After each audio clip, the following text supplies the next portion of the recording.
is episode 355 of Lopez Radio, at Lopez Radio for all social media, of course. Joining me today are two of my favorite people, all at once.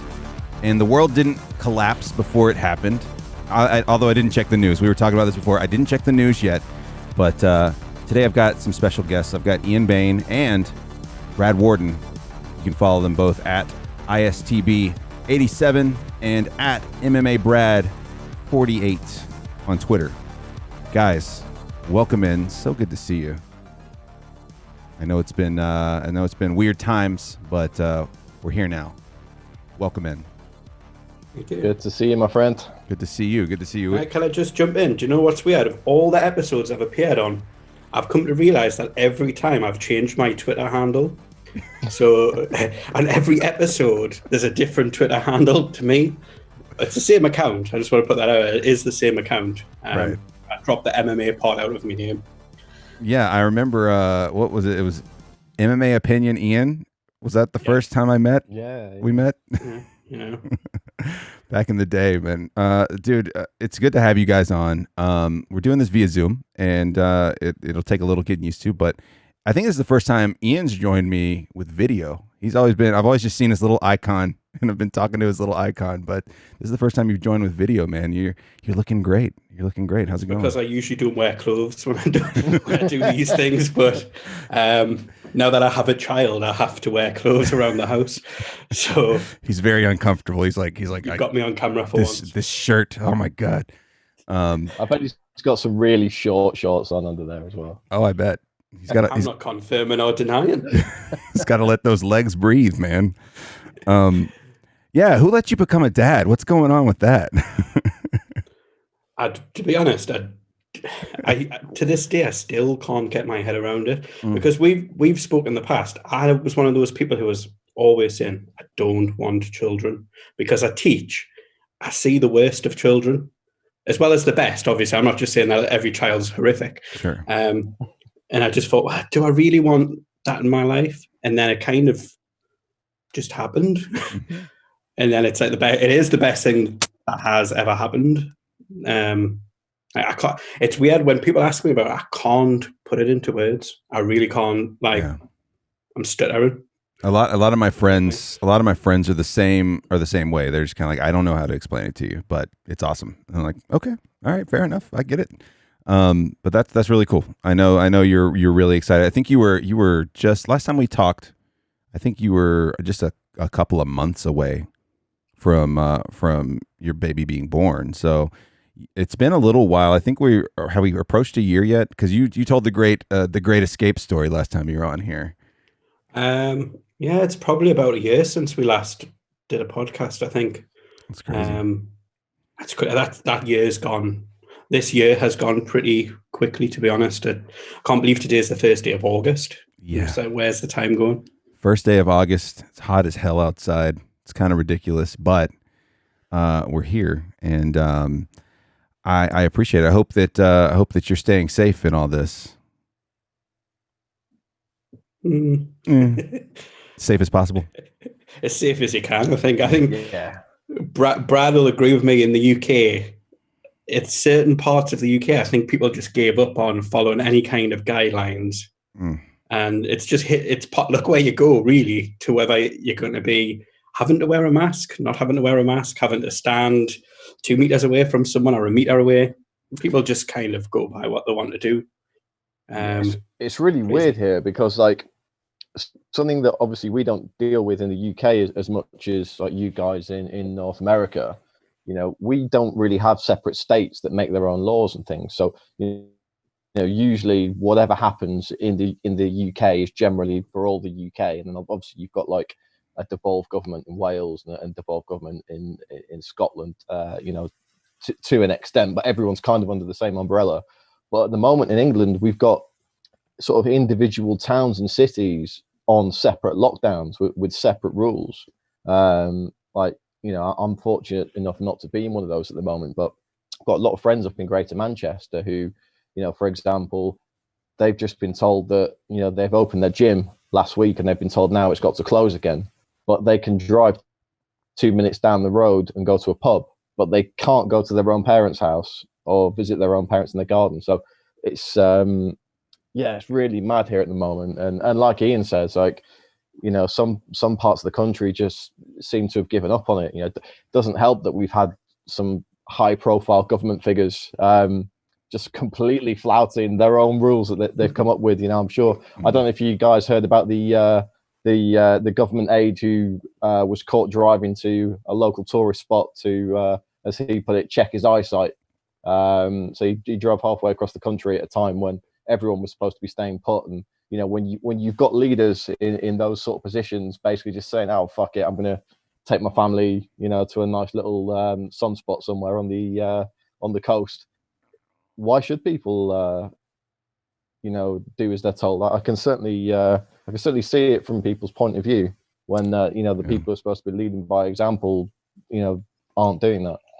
Yeah, it's here it's a lot of the left hand not telling the right hand what to do kind of thing. It's really and just like you said, it depends on where you're at. I'm in the Southeast where most people, it's Trump country. It's people who who are really will give you shit about wearing a mask, and not really, there's you get looked down upon because you're being safe, you're protecting yourself, and like you never know. What I always tell people, because I have a lot of family who are also conservative, and they are really they're like, I don't want to wear a mask. This is stupid to me, and I'm just kind of like, well, I'm not really doing, like, I'm doing it because I'm being respectful of people who are having to work in face to face with people all day, right? I'm being respectful of them.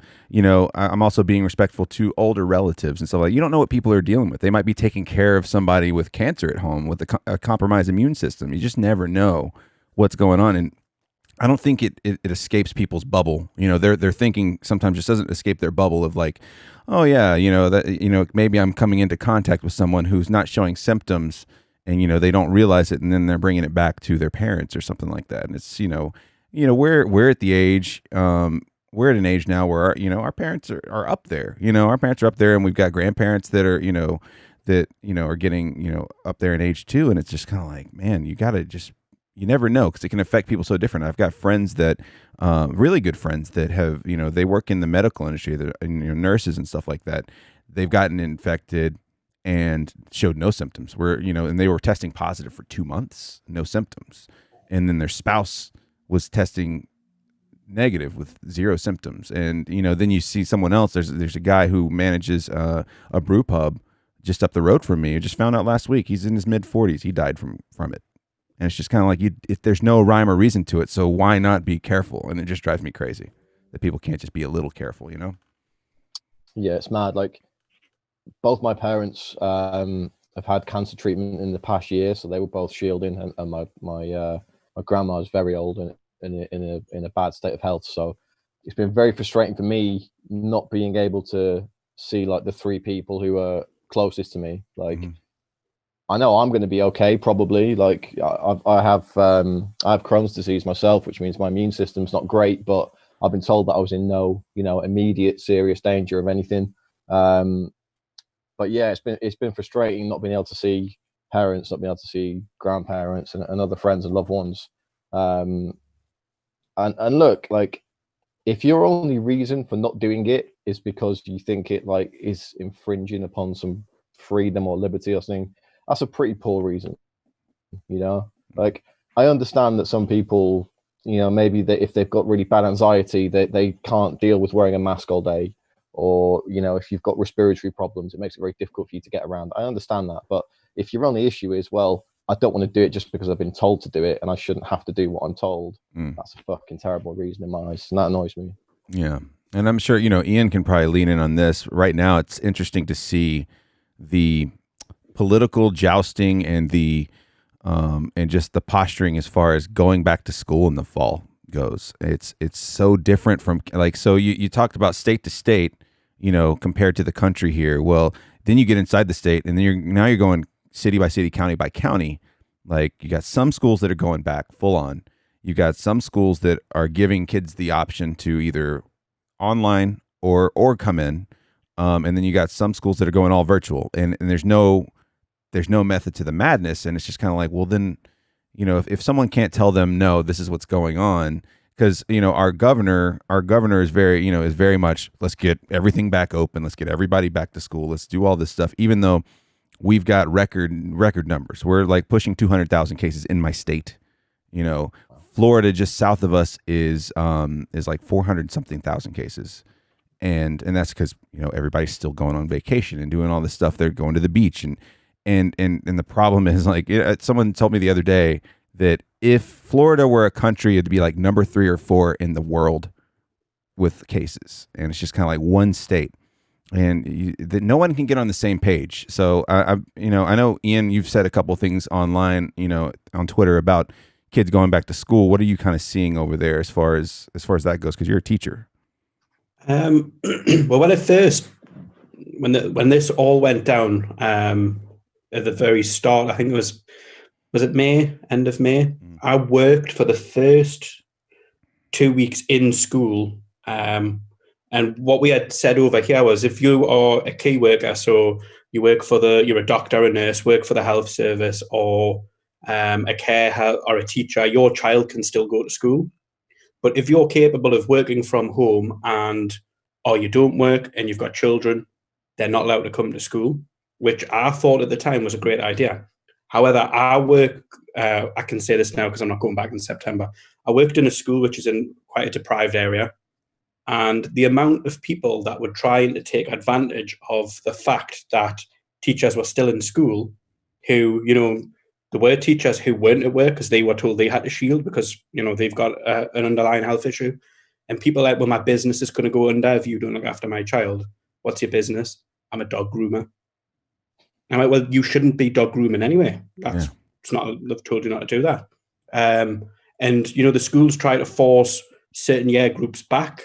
I think it was at the beginning of June, beginning of June, might have been mid-June.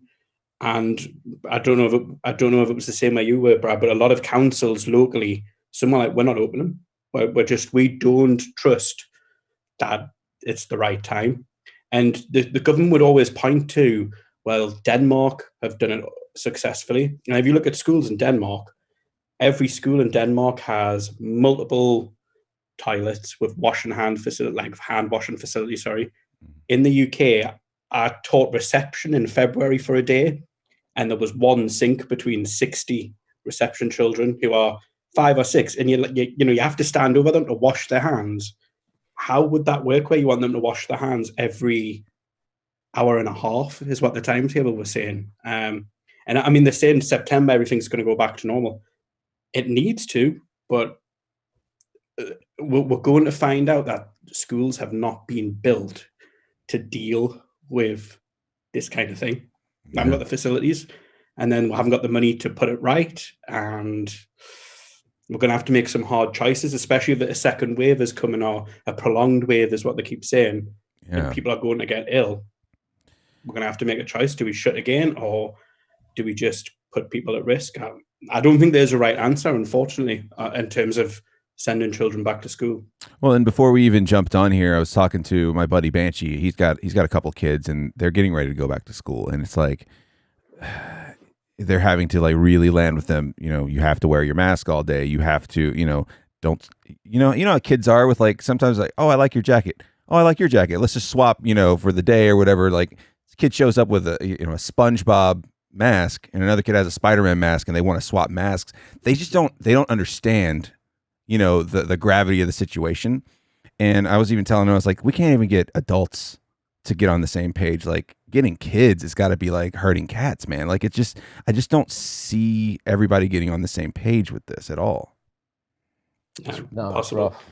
Like, I thought one of the really telling things in England was, so my partner's sister is a teacher in a private school, and pretty much all the private schools just said, "No, we're just not back till September," because they don't need to be, they don't need to follow government guidance as much as state schools do, and they knew they needed that amount of time to, I guess, reorganize classrooms and make things right. But yeah, like you say, man, the actual buildings themselves, how can we can't even implement social distancing properly in supermarkets for adults who will generally, if they're told by a big security guard, stand in a line and not breathe down people's necks. Like, I can't even imagine having to do that with a bunch of 6-year-olds all day. Crazy. Yeah. It's, I mean, go ahead. So I was just going to say that them 2 weeks that I did, because then after, what they did is they wrote their teachers in to do 2 weeks. I had signed a contract to stay at the school in September. It's now fallen through because schools can't afford new staff. They're trying to have to keep people on, and people who are on maternity have decided to come back. I'm kind of glad because I wasn't really enjoying it, but it was just a close place to work. Mm-hmm. But we did a rota where we all agreed to take 2 weeks, and then you could work from home for the rest. So I luckily took the first 2 weeks. So I just continued on, didn't take a break, and then I've been off ever since. But what was really telling was that you would try to have teachers with a group of 6 to 8 children. Now, obviously, when we're saying key workers' children are coming in, some schools might only get 1 or 2 children for the full week. Some schools also have to take in children who are vulnerable. So if they're on a social services, or they're on a behaviour plan where things aren't good at home, they have to come in. So schools like the ones I was working at, which is in a deprived area, we were still getting about 70 to 80 children in, which for a primary school, when you've got 300 usually in a primary school, it's still like nearly a third.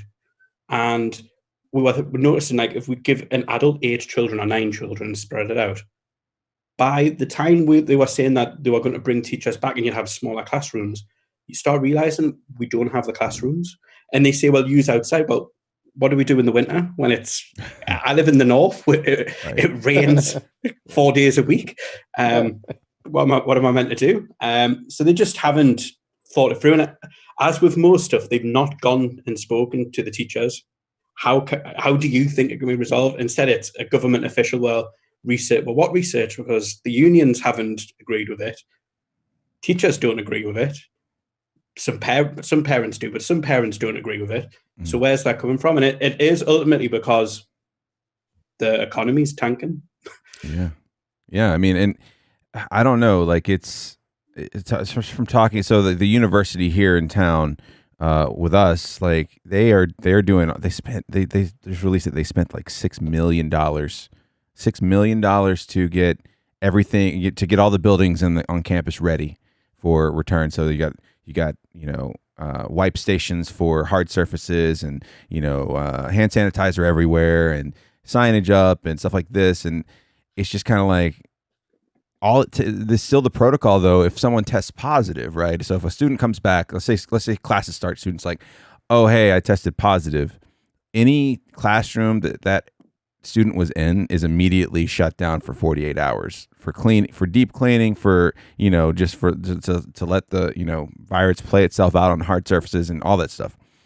So you get 4 or 5 students in 4 or 5 different buildings that test positive, then all of a sudden you've shut down how many different classrooms now that have to just sit there for 48 hours. And what are you going to do with all these other classes that can't attend?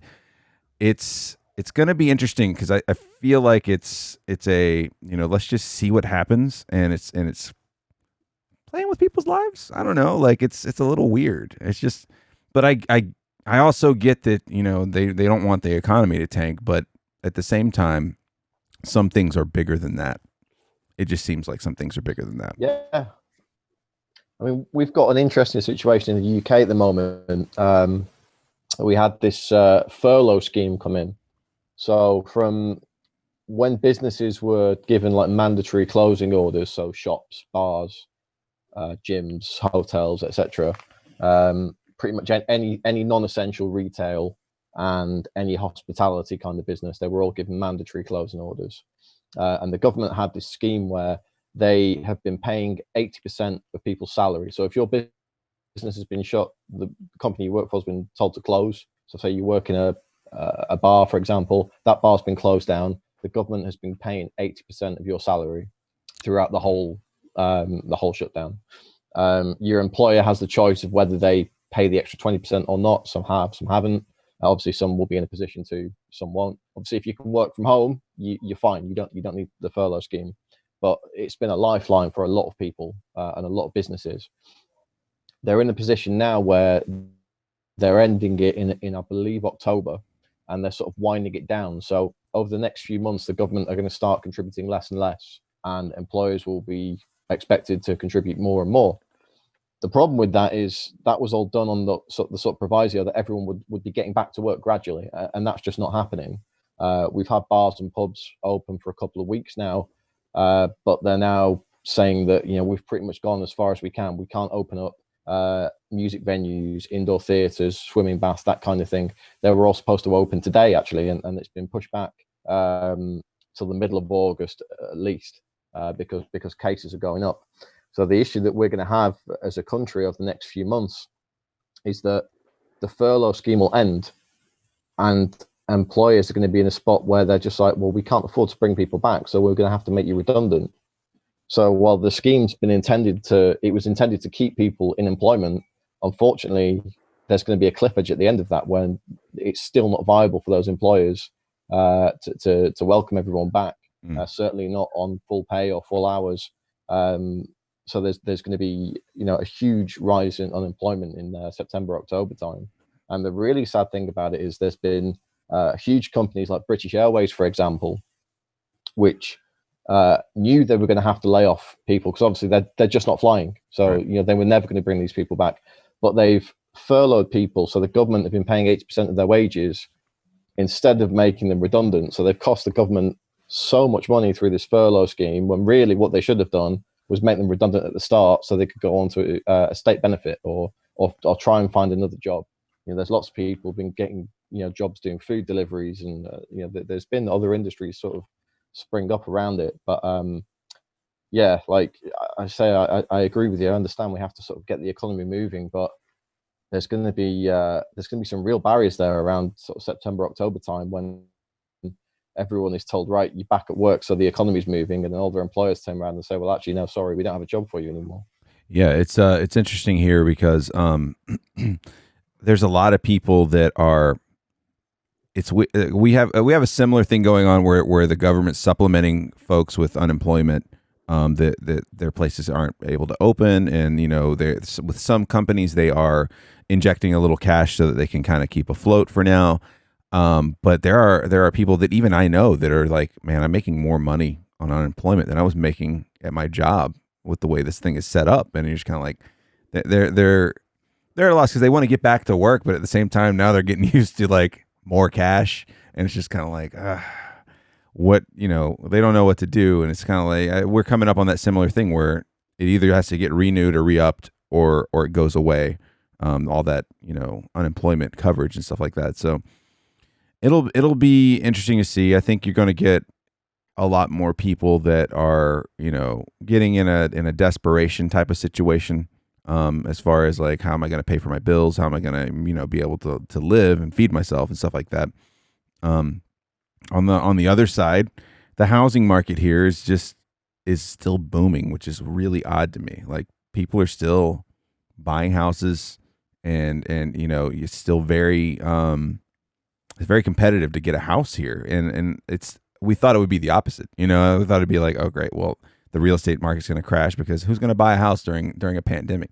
Apparently, a lot of fucking people are buying houses during the pandemic, but it's just such a weird time because there's people who are super confident that everything's fine, and then there's people who are being really careful, and places that rely on patronage of folks showing up, and pubs, restaurants, stuff like that, like they're suffering because while people are still showing up, they're not showing up like they were before.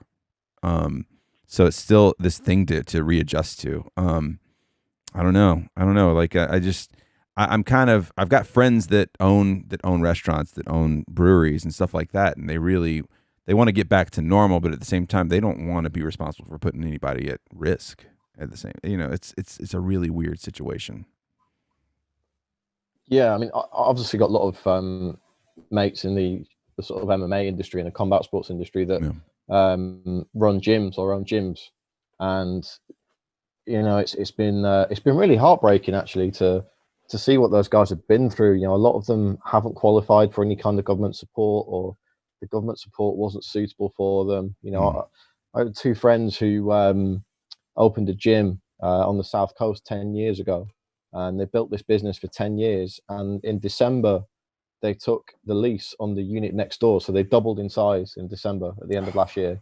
And as soon as it was ready to open, it was literally about 2 or 3 weeks. They've had to close down. And, you know, they were at the point where they basically just lost the 10 years worth of work that they put into that place. They think they're going to be able to eke it through now, but, you know, another month either way, and they probably would have gone. You know, they had insurance. There's been a whole scandal in the UK with insurance companies not paying out business insurance. One of the main companies involved, which you see my friends are insured with, they've said that the way they interpret their contract is that because there wasn't a case on the premises, they're not covered.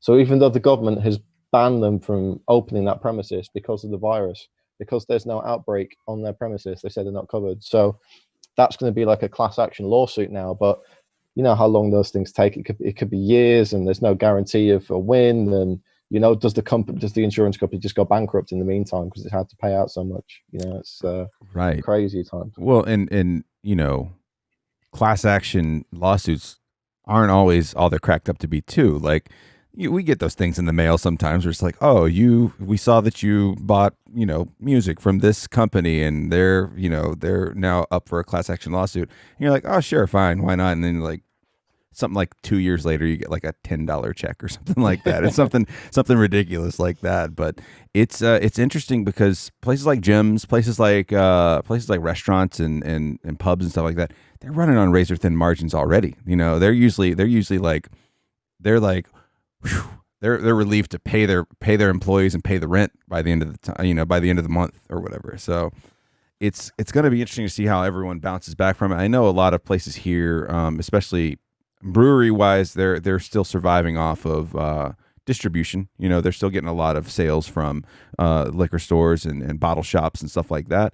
And so thankfully a lot of them have been in my area, haven't had to close or anything like that. But it's tough because there have been you've watched other places, you know, when all this kicked off, there were people that were like, you know, restaurants, especially if they're not big chain, like even some big chain, but restaurants that aren't big chain, you can almost guarantee that 60 or 70% of them are never going to open their doors again because they're already like the equivalent of a business's equivalent of paycheck to paycheck. You know, it's literally that. And then even if they open back up under the new restrictions, they're like 50% capacity. It's like, well, I need 100% capacity to just make the rent, you know? So this is it, man. I mean, obviously, like I'm quite heavily involved in the MMA scene over here, and we're just frozen out. There's nothing we can do because the venues that we use aren't opening. Yeah, like, the venues that say Cage Warriors, for example, use their you know, a lot of them are sort of theatre venues or gig venues. Well, you know, we put the cage on the stage and then fans stand in front of it and seats up in the balconies and whatnot. And those venues just aren't opening because they're not allowed to yet. They've run some trials over the past, it was about a week ago, they did some trial shows in a West End theatre, and they were running at, I think, 25 to 30% capacity, and they need to be 80 for that theatre. They need to sell 80% of the tickets to every show for those shows to make a profit. So they're just in a position where they can't open. So like I say, we're frozen out because of venues, and obviously at the moment we wouldn't be allowed to have fans in anyway, even if the venues were open. Right. There's no realistic way that you can comply with social distancing at an MMA show, really. So you know, the domestic scene over here is just done. Nobody knows when they, you know, these are young kids missing out on like a year of their career. You know, if you're 25, 26 years old and a hot prospect and you're trying to fight 5 times in a year, this is a big thing. Yeah. See, like Cage Warriors are going to survive it because we've got that Fight Pass deal. So we're in a position like where come September we can put shows on again behind closed doors. We don't need to sell tickets to fund ourselves. Right. But we can't do it forever. They've spent £30,000 on COVID testing for the September events that we're doing.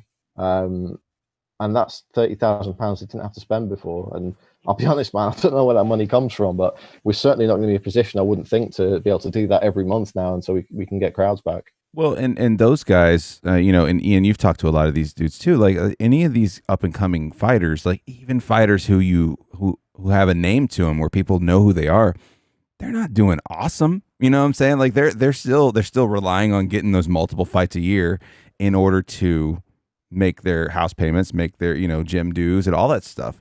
And it's got to be wild because, you know, the MMA pay thing's been a big hot button item for years at this point. It feels like forever, you know, honestly, as much as we've watched and as much as we've kind of taken in the sport, it's like this is kind of the worst case scenario because they were fighting for better pay before there was a pandemic, and now there's a pandemic, and like you got to wonder, like all these guys who are, you know, show a lot of promise and who really put everything into it, now they're like really not seeing any kind of, like you said, the local shows are shot. Like all local shows here are shot. You know, at the moment, there's nothing going on locally. The only thing that, you know, obviously the UFC has their Fight Island, and that's a completely different thing because that's a big machine. And I think Bellator just had their first event since all this started, right? Yeah, last Friday. So I don't know. I don't know what you know. I don't know what you do at that point because it's like you can't go to your gym and train. You can't take a fight because no one global, you know, no one on the international level is interested in you yet, you know. I think it's probably afforded some fighters that probably wouldn't have had under normal circumstances and an opportunity to perform for the UFC to perform, but that's just like a drop in the pool of how many people are waiting on getting a call for a fight. It's kind of ridiculous. Yeah, 100%, man. I mean, I know of people who are kind of giving up already. Yeah. You know, they've been out. Yeah, maybe they didn't fight for 9 months last year because they've been injured or something, and now they're just like, well, I'm not going to fight till May 2021 or something. So what's the point? I'm just, you know, going to get back on the beer and burger diet kind of thing. Right. It's real sad to see. Like, I think in England it's kind of different because there are so few people making a living from this, purely from fighting. You know, there's a handful of guys in the UK that are full-time fighters. Most pros in the UK, they might not have like a 9-to-5 job, but their main income will be from the gym, teaching privates, teaching classes, that kind of thing. Which is obviously, you know, not happening at the moment either. So it's not so much a financial thing over here. It's just like you say, you know, the missed opportunities, and you know, guys who have been on kind of like a career path where they think, yeah, I'm going to be in Bellator this time next year, or I'm going to be in Cage Warriors this time next year, I'm going to be in the UFC this time next year, Right. and that's just not happening for them. And this is the sucky thing about it. Like we can't say when that's going to sort itself out. You know, like Cage Warriors have got. So we're doing 3 shows in 3 days in September. We're doing a Thursday, Friday, Saturday night, one after the other. I think 10 fights per night. And basically, what they're going to do is they've hired a hotel and they're going to quarantine us in this hotel for a week. So I arrive on the Monday. We get COVID tested and we have to quarantine our own room for 48 hours till the test comes back. And they're just going to send room service and stuff. And then we can come out on the Wednesday, but we have to stay in the hotel. And then we do the events. And then the guys who fight on Thursday, they go home Friday morning, et cetera, et cetera. So there's no one there when there doesn't have to be.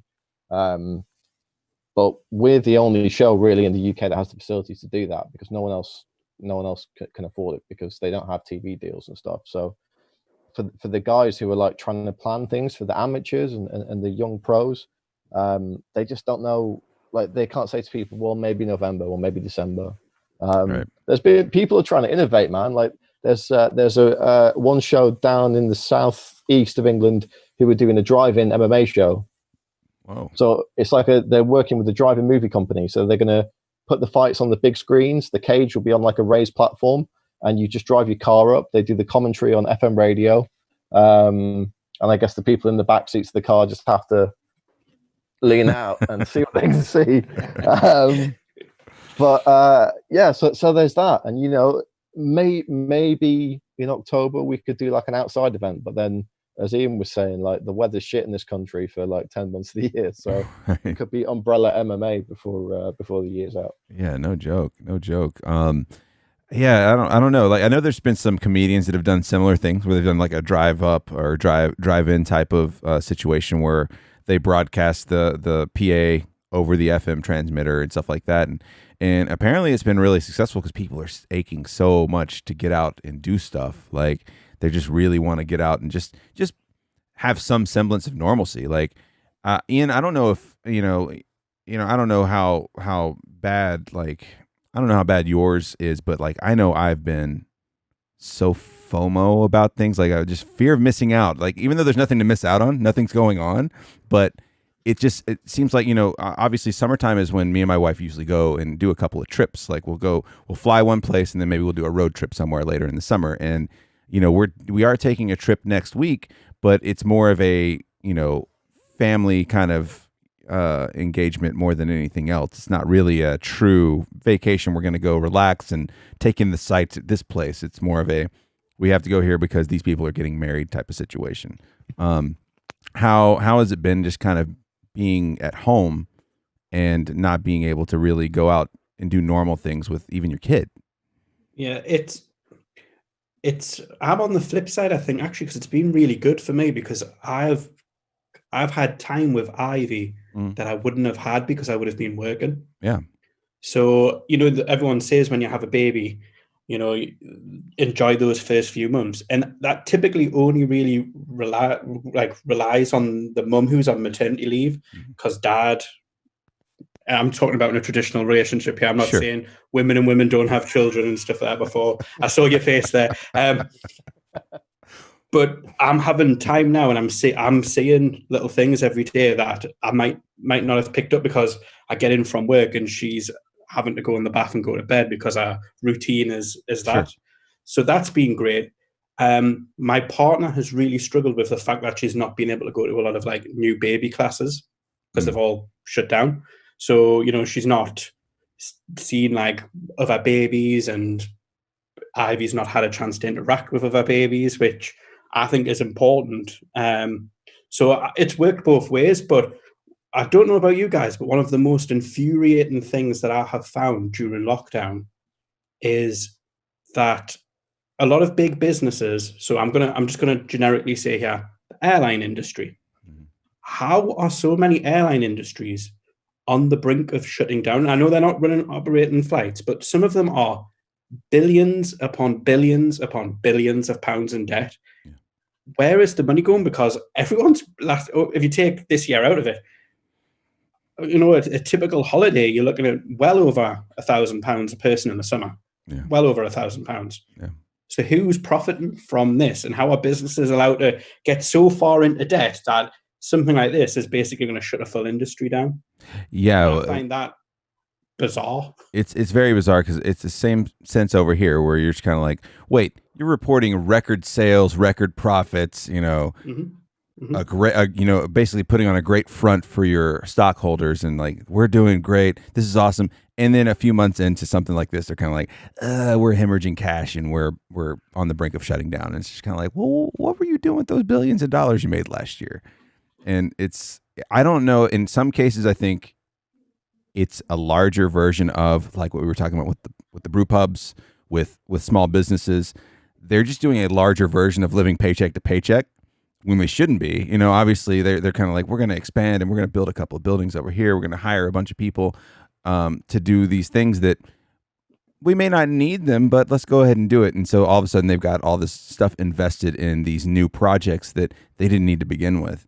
And they're just overstretching themselves, not realizing, oh, wait, something like this could happen. And now we're in trouble. I was talking about the university here that, that's here in town. And it's the University of Georgia, a very, very American football driven economy, which that whole season is in entire limbo right now. They've got a schedule, but is it going to happen? We don't know. But it's one of those things that they keep building buildings, they keep staffing, new positions, stuff like that. And now they're in a position of like, well, if we don't get this tuition money in fall, like we're going to be in a lot of trouble. So they're trying to make everything as normal as possible. We're going to have classes. We're going to have online option for people, stuff like that. But everybody's kind of whispering like, as soon as a couple of cases pop up, they're going to, because we've been without students in town. This is a college town. So we've been without students in town since March since March, and it's been kind of like a ghost town because when the students are in town, and especially when football's happening, the population of our city, Athens, it just grows, almost doubles, and it's just kind of like, well, now businesses are suffering. It's such a weird chain reaction because all these eateries and pubs and bars and stuff like that, they are relying on all those students being here and spending their money on binge drinking and hanging out and stuff like that. And they just don't have that right now. So I think they're trying to keep as normal of a face on it as possible so they get that tuition money. And I think it's just going to be like, all right, it's going to be all online now. Sorry. It's a weird situation, but it's very similar to what you're talking about with the airlines. They just completely operate outside of their pocket when they should just be, let's stay in the pocket for a few years and build up a reserve, And the worst part is that they're asking for bailout. So, for example, we've got Richard Branson, who owns Virgin, asking for a bailout, yet he owns a private island. And it's like, well, are you trying everything you can in your power before you have to go to the government to give you a loan or a handout to keep Virgin going? It's just a weird system. I think, if anything, I know it can't be done really, but I just feel like we should just write everything off. Off. Just start again. Nobody's in debt anymore. We're restarting the money system. Everyone's going to get £100 or $100 to start with, and just go for it. And let's see if the Rockefellers and all that still go to the top of the system. All right, I'm gonna need you to start drawing the shades around your house real quick. Just start pulling the shades down, so you're safe. It's like the equivalent of just flipping the Monopoly board, isn't it? Yeah. Fuck this. Yeah. It probably would be the thing that would resolve it's everything. Interesting. It's interesting. Like one of the things I've kind of like seen like a few times throughout my career is like the bigger the business, it seems like the less well equipped they are to deal with like short-term changes. Like if you're a big multi-million pound company, mm-hmm. you can sort of predict like, oh well, the market might go down this far in 3 years, or it might go up this much, so we can spend this here and we can spend that there and everything's fine. But something like this happens all of a sudden, like you were saying, like the airlines and the hospitality businesses, they're like, oh fuck, we're done, we're finished. What are we going to do? We never foresaw this. Whereas like, like for example, there's a little tap room near where my partner used to live, and the day they got shut down was the day they started doing deliveries. The guy went and bought a little electric scooter, and he was doing 1 hour deliveries in the local area for all their beers and things. Like they can sort of adapt. All the food places, they're doing takeout all of a sudden. Like they can repurpose themselves for that. But the companies that you would think, like British Airways posted hundreds of millions in profits last year. It was a record year for them, and April they're already saying like, can we have some help? Yeah, cap in hand, like right. Nuts. It's interesting because some places are able to adapt, and I think that's brilliant when places can do that. I think that large corporations are not equipped for a crisis, and to adapt. It's easy to adapt when you're talking about 15 to 20 employees, right?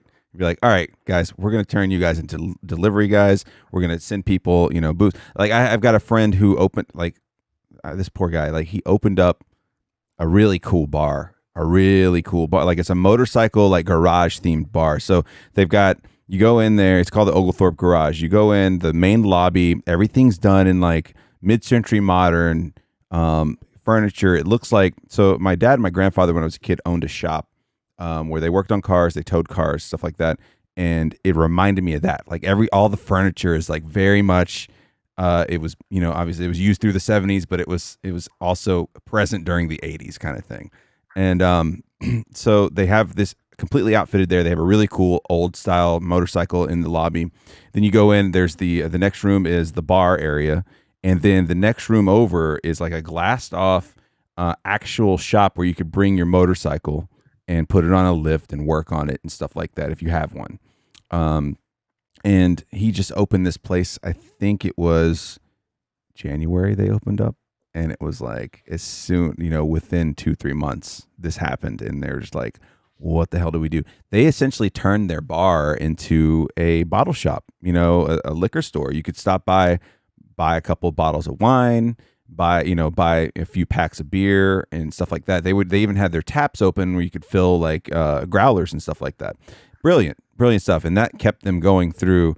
Now they're open and they're doing okay, but obviously it's very limited. You can only have so many people inside. It's a very small place, but thankfully they built out a really large outdoor beer garden type area, and they're kind of doing all right there. But that being able to adapt is probably a lot easier for a small place like that.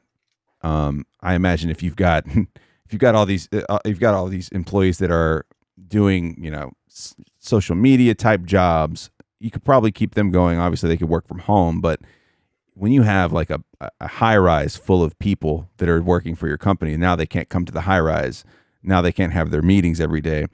I think that they have a problem adjusting to that. I think that I was talking to a friend the other day, and she was like, "I don't know why we can't just remain working at home. They want us back so bad, but we've proven that working from home works. We're already doing it. We're able to maintain our jobs."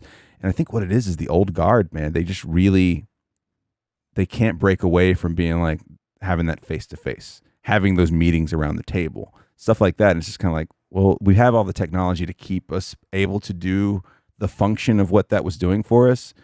But I think there's a lot of older folks, especially in the States and in my area, they're just kind of like, I like to shake a man's hand and sit across the table from him and talk to him. And it's kind of like, well, dude, you can't right now. Like, I don't know what to tell you, but they're in such a rush to get back to that old style. And I don't think they realize that even when everything goes back to quote unquote normal, it's still going to be very, very different. People they're not going to conduct business the same way. No, I think when people actually start looking at the company balance sheets, and it's going to be in the red for a long time for a lot of people, and they're going to start looking at what the biggest expenses are. And your two biggest expenses as a business are salaries and office space rent. If you're a business like in a big city, especially like if you're renting office space in London, very, very expensive. Yeah, I've got a lot of friends who work in the city, and they have been told they won't be back in this year, and the companies are trying to get out of their rental agreements, and they're going to be working from home. So I think there's going to be a big switch there. But there's things like like the sales sector, for example. Like, what's going to happen there? Because I mean, if you work for a company that sells office stationery, well, who are you selling to at the moment? Because there's no one in any offices. Everyone's working from home. Mm-hmm. If they need a notepad, they go and buy a notepad from the store and whatever. There's no one buying printer paper or toning the cartridges or whatever. It seems silly, but like my old company, Ian, you probably will have heard of Parent Mail, right? Yeah. Yes, I used to run Parent Mail's support operations, and talking to a few friends who are still there. They've just let their entire sales team go because they've had no one to ring since March. So they literally got people sat there in offices and no one's answering phones because they've got no reception staff in the schools. Like the sales industry is going to be a bizarre one. And like you were saying, man, like a lot of salespeople are the kind of old school people who like to do that face to face. Like that's how you pressure sell, right? Like you can't pressure sell over the phone to someone. Like you set the meeting up on the phone and then you go in and then you shake their hand and you sit there and then you tell them how good it is and you say, right, so how many can I put you down for? Well, that's gone now. Like that's never coming back. Not for a while at least. Yeah, it's going to be interesting to see how everybody adjusts to that in the future, because you don't have that. It's just there's a body language thing to it. There's a presence to it when you do things like sales. And a month or two into this whole deal, I was like, man, as companies see, there's going to be a lot of companies that they're going to be stubborn and they're going to be like, we're going to bring people back and we're going to just go back to business as normal. But there's going to be a lot of companies that are smart and they're going to be like, man, this is, tens of thousands of dollars a month of rent that we could be saving right now. And, we could put toward the bottom line. We could put toward better salaries. We could put toward, better amenities for the company. Like, I think that the business real estate and business leasing is going to suffer hard after this, because it's almost ripped the Band-Aid off of, you have always had people that are like, we have the ability to work from home, but we're only going to do it in an emergency situation. Let's say, you know, there's really bad weather and we don't want everybody to put themselves in danger to come into the office. Everybody can work from home. And, you know, now I think even my wife's company that she works for, everybody's been working from home for months now. And they're kind of looking at their bottom line like, we don't need this expensive ass building right now. Everybody's getting their work done at the same level they were when they were in the office. So what's the difference? I think for a lot of people, it's probably been easier. Like, you know, if you work in like, you know, sort of operational or management roles or marketing, for example, where you're doing stuff for other people in the company, like the worst thing in the world is like you're sat trying to do work and then people are coming up to your desk all the time. Can you do this? Can you do that? Can you do the other? When's this going to be ready? Like having that space where you're on your own, it probably frees people up to actually get more productive work done. And I think, like, I personally, I know I've had jobs in the past where if they'd have said to me, you can work from home, but if you don't do enough work or your work isn't of a good standard, then you come back in, you best believe my shit's going to be grade A. Do you know what I mean? Right. Like, it's going to be such a big life changer for people. Like, I imagine it's probably great if you've got young children because you can go and pick your kids up from school at 3 o'clock and then come back and do another hour and a half to work, kind of thing. That's exactly what I was going to say. Ian can probably lean into that. It's like you have people that are reconnecting with their kids on a level that they weren't before because they were, I got to get up and go. I'm out at 8 in the morning. I'm back at 5, 6 o'clock at night. You know, they miss that entire day. But like right now, especially some of the people I work with, we're working from home and they get to hang out with their kids all day and get work done.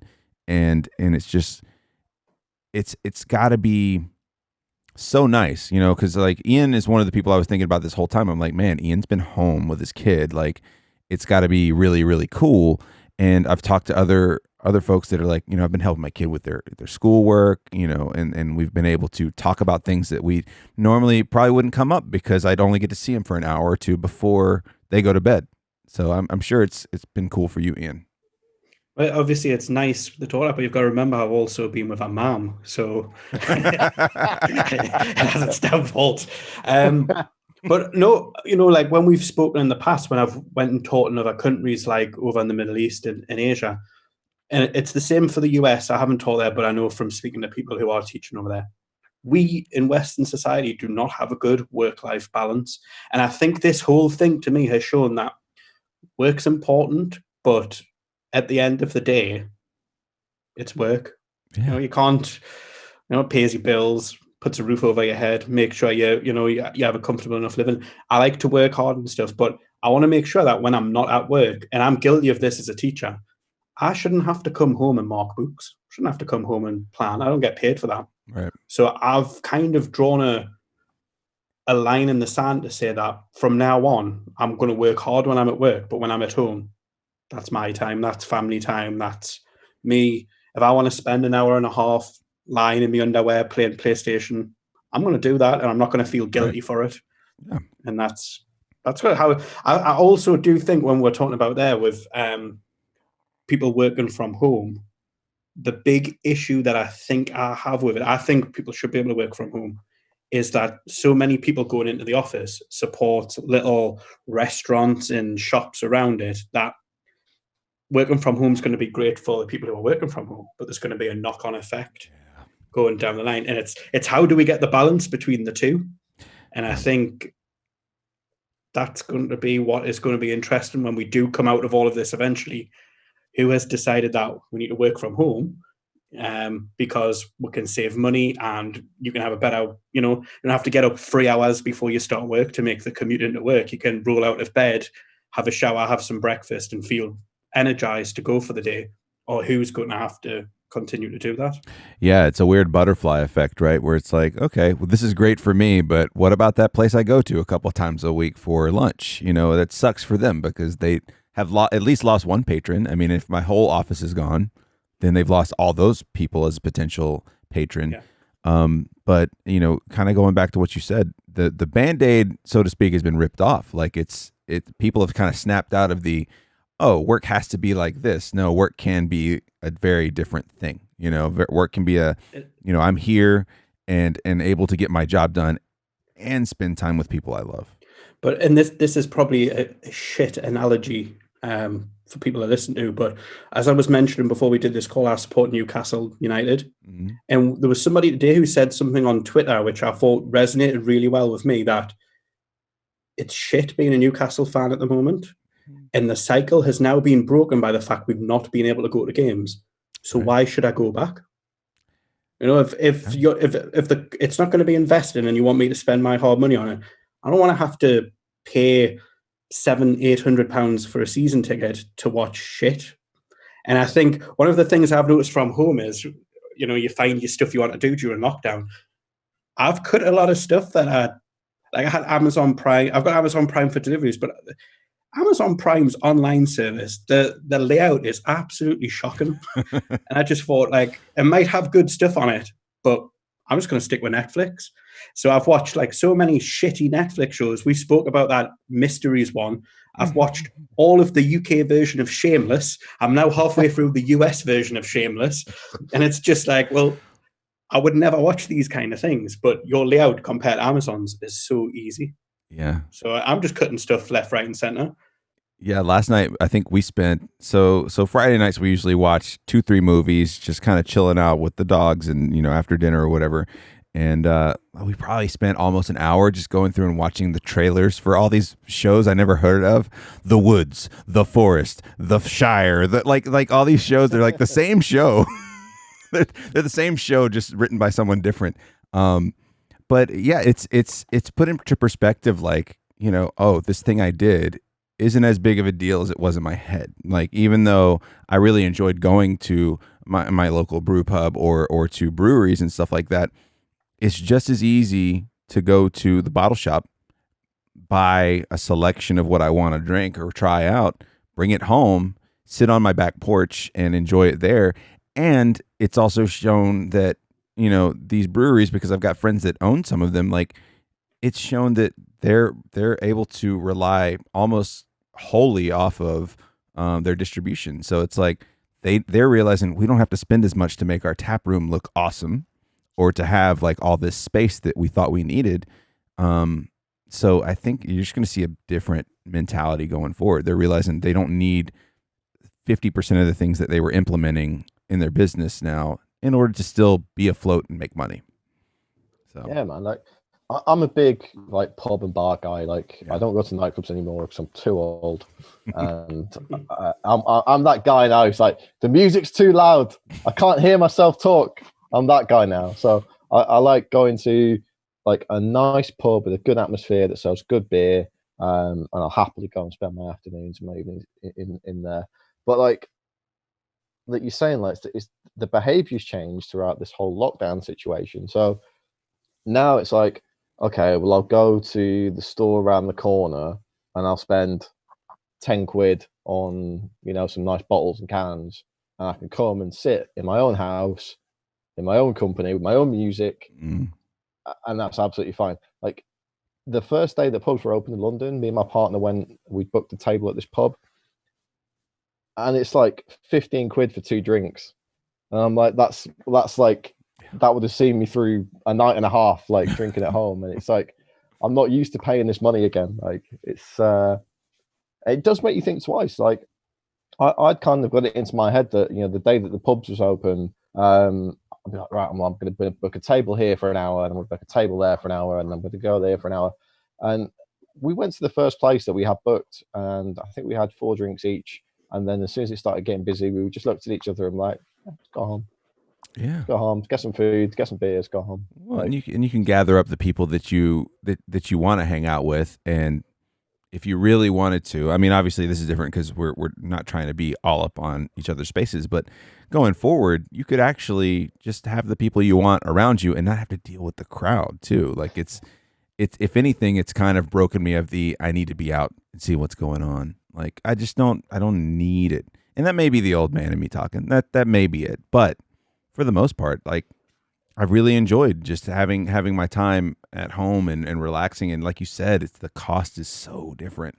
It's incredibly different. When you go out, you know, you could probably spend easily triple what you would have spent to do the same thing at home.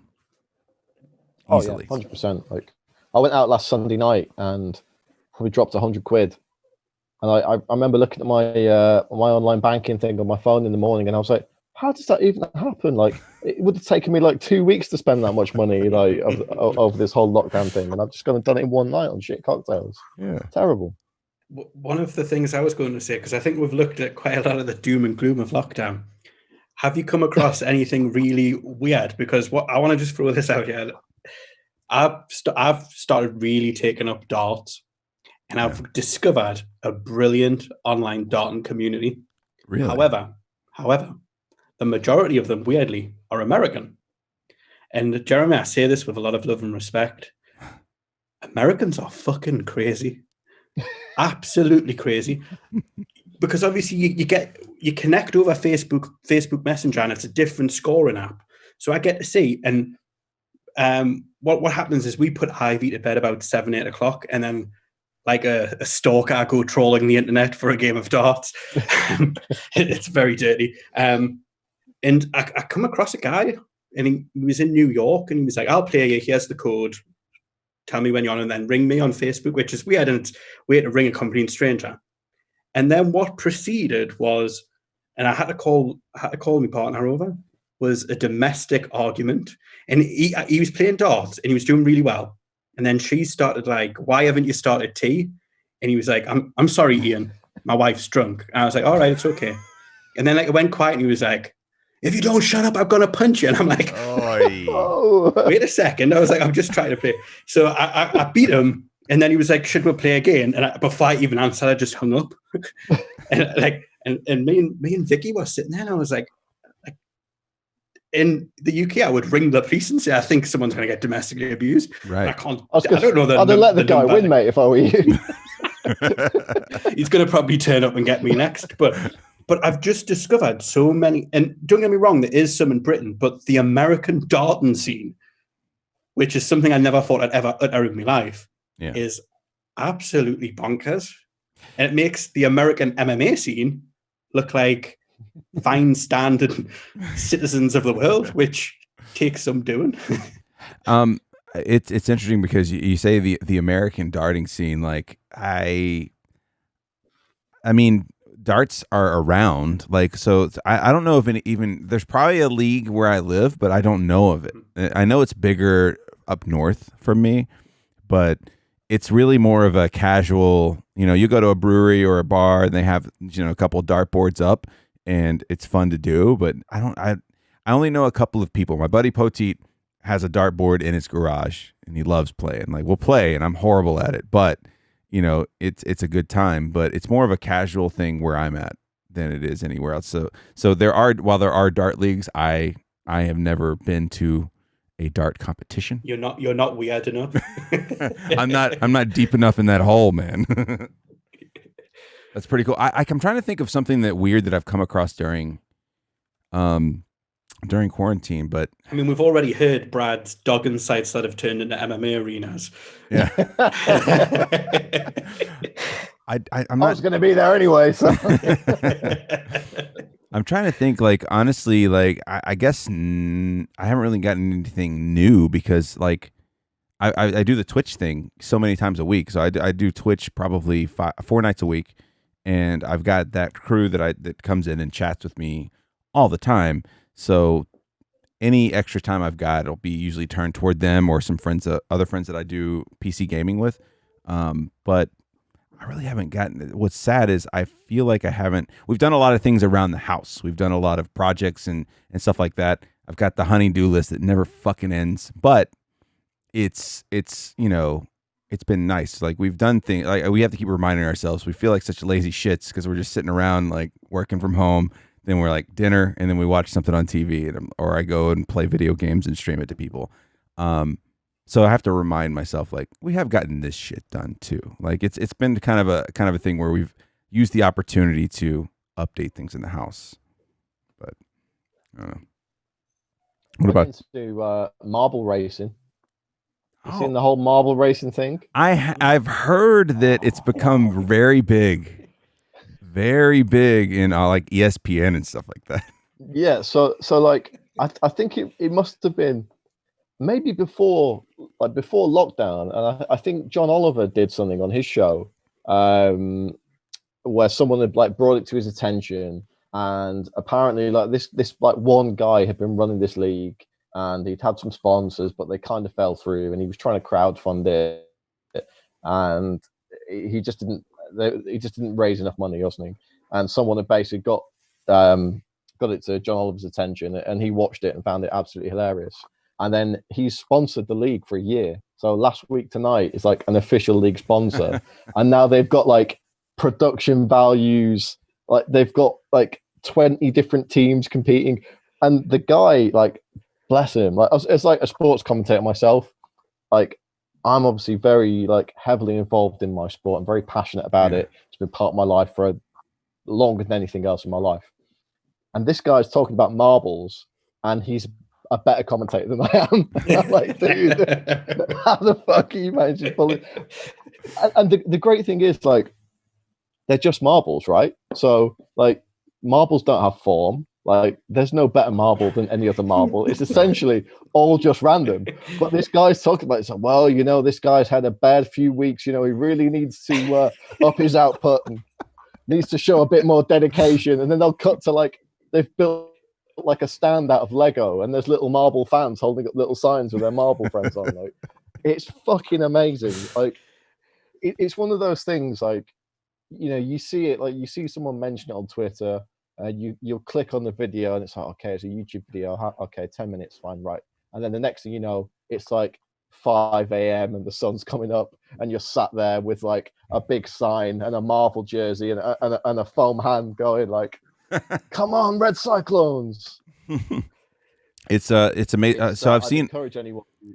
Yeah, I've seen a couple of clips of it, and it's so close to someone announcing like an F1 race.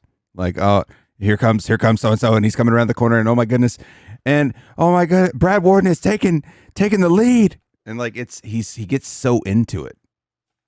They have like different events now, so they have like a series of 10 events. So there's like a half pipe one where it's like, it's not who gets to the bottom first, it's who stays in longest. So the marbles kind of like go up and down. So it's and they add the times up. So you release 4 marbles, and then they have to stay in as long as possible. And then it's the team with the highest overall time.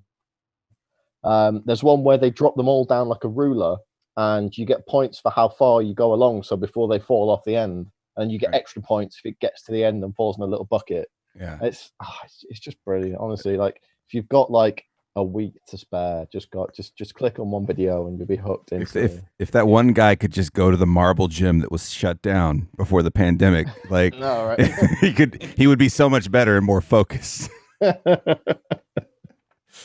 Oh man, yeah. There's a game that a lot of people play on Twitch that is called Marbles on Stream. I don't know if you ever watched that, but you jump into a Marbles on Stream channel and you can join, and basically it's all random. So it's just a program where up to, I think it's almost unlimited, but like a couple hundred people could be in it. And it's just these pre-made courses that you type in, you know, join, and you join in, and like you see your name associated with one marble, and it drops down and it goes through this entire like crazy looking Sonic the Hedgehog course. And you know, at the end someone wins, and no one wins a prize or anything, but it's insanely popular because people are just like, I just want to have my marble in there and playing. It's a lot of fun because what you know, a broadcaster might do is just commentate the whole thing. It's like, oh, you know, Lopez radio's coming up on the backside, and you know, it's just a lot of fun. But it's very similar and very very inspired by that pro marble scene for sure. Yeah, I mean, it might be a bit of a career switch for me. I think I might have to leave the MMA scene behind and just become the world's preeminent marble play-by-play guy. You can follow Brad at Marble Brad 48.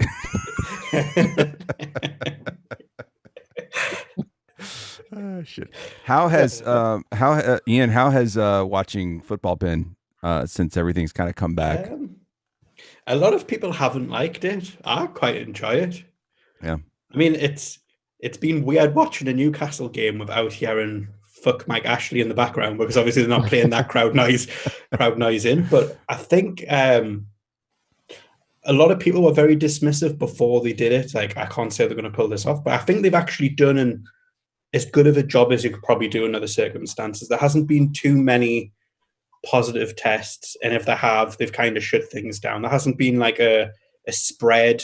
Like, I think I've seen, is it hockey in America or Canada where there's been a spread due through a team in the last couple of weeks when they're getting ready to restart? I know it's been, I don't know about hockey, but I know that baseball's had a pretty tough go of it. Pretty tough. They're talking about canceling the season because they just can't keep it under control. I know that NHL is doing, the NHL and NBA are doing what they call bubbles, where kind of similar to what Brad said, you show up at the hotel or the resort or wherever they've booked, and you're not allowed to, once you get tested, you're not allowed to leave. So everybody who comes into the resort gets tested, and they can't leave after that point. I don't think baseball's doing that. Baseball is kind of still doing a scaled down version of what they've been doing before, where people still travel and stuff like that. So they've had like the Miami Marlins had almost their entire team, their entire starting lineup was infected. And so now they can't play. So that affects 10 other teams. Either they can't play against them for however long, 2 weeks. So I don't know if they're doing the bubble thing with the football over there, but that's what they're doing with hockey and NBA, and it seems to be doing okay so far. I don't think they did the whole bubble thing. Players have still been going back to their own homes and stuff, but what they have done, I think, is vigorous testing. So it might be a couple of times a week, and it's a quick turnaround. And as soon as anyone's positive, they're moved away. And then I think I read that if, for example, a Newcastle player got tested positive, he would be moved away, but then they would instantly come back and test everybody else to make sure it hasn't spread it. I mean, obviously there's a delay to that, so you were never going to be able to 100%, but they've done okay. I don't know how viable it is to continue without fans down the line. Yeah. Because, you make so much. Like we said, that's going to be every sport probably in a way. Right. Because you make so much money off of concessions in sports. Not sports, concessions and merch. Like, it's ridiculous, I'm sure. Football's obviously heavily reliant on TV money as well, but there's going to be refunds because for months, Sky and I think it might be Fox in the US who've got the rights, BIN Sports in Qatar, don't want to talk about that. They've deferred a refund, but they're all going to get a refund, I think, at the end of next season. And it's where the higher you finish in the league, the bigger refund you're going to play. Newcastle will probably not be affected too badly by that because we're not going to be near the top. But there's going to be a knock-on effect in sports as well. And, the Premier League, we have massive amounts of transfer money flying around. And there's already talk that that's probably not going to happen in the whole of world football this summer. There's going to be reduced prices because people are going to want probably smaller wage bills, basically, while there's no fans to supplement that. Yeah. But yeah, I think they've done okay. But yeah, the MLS here, what they ended up doing is just a giant tournament in Florida, the worst place to probably do it. The worst spot in the U.S. But in Florida, they're doing the bubble thing where they've got a resort and they've got all the teams there, and they're just doing almost like a small tournament to kind of supplement for a full season. It's got to suck too because how much money comes in to sports teams in general for season passes and stuff like that? Because I know a lot of people with season passes, and they didn't have to pay up this year because there's no season to go to, or they got to get refunded because I think the MLS season had its first 2 weeks, and then that's when all the quarantining happened. And then all these people got their money back. I'm sure it's got to be a significant hit to them. Oh, huge. The Premier League, I'm not a big football guy, so if I'm talking out my arse here, Ian, do set me right. But, they've got tens of thousands of people in every week, and, tickets aren't cheap. I guess you're looking at what, like 40, 50 quid a ticket or something. Yeah.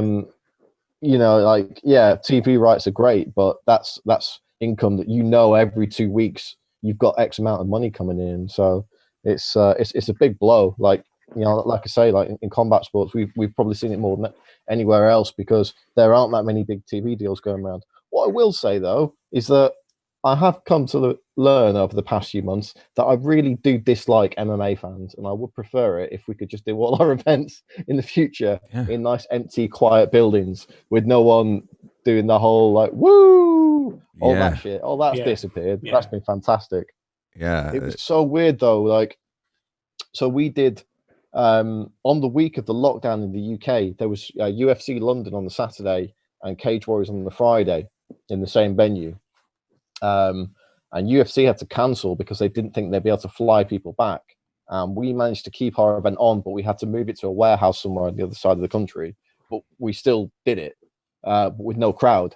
And it was so bizarre. Like, I've been in small venues before. Like, we've done a couple of events in like a TV studio just as like a promotional thing for a TV channel we work with. But they let 100 people in for that. So there was still an atmosphere. But no fans whatsoever. It was so strange. Like, everybody can hear what you're saying. Because obviously, like, I'm commentating, I'm quite loud anyway.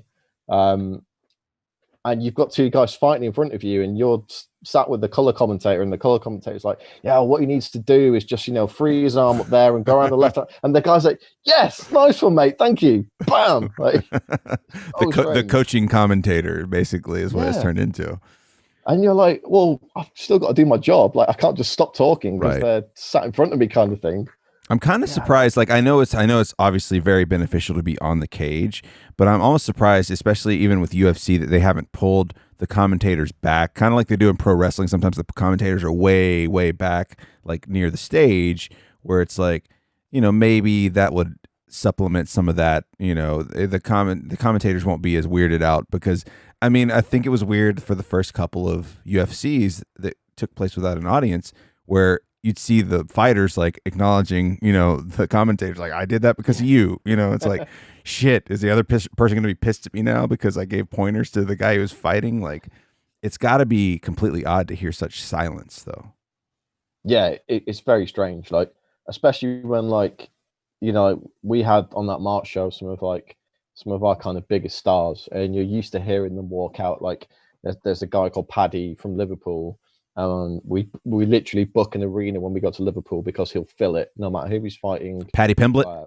Yeah, that's the guy, right? And he comes out and he has this like dance music walk out. Everyone goes nuts, like 6,000 people all going crazy.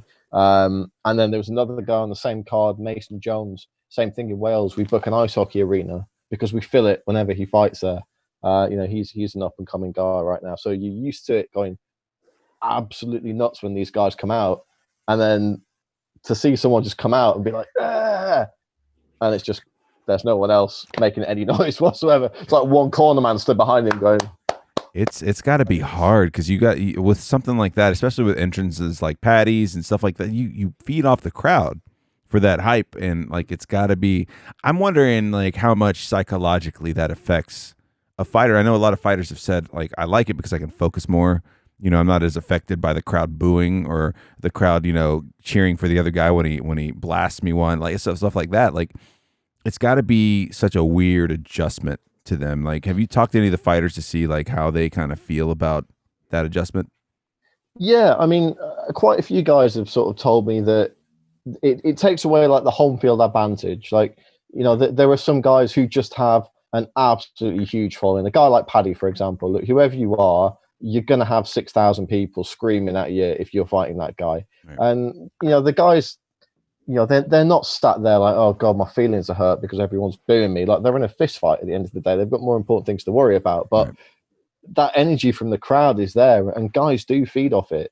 I spoke to a few guys on that last show who said they felt more nervous than they'd ever felt before because it was almost like all of a sudden that atmosphere that's drowning everything out, the noise just all usually just bleeds into one, and they can just look at their opponent and deal with that.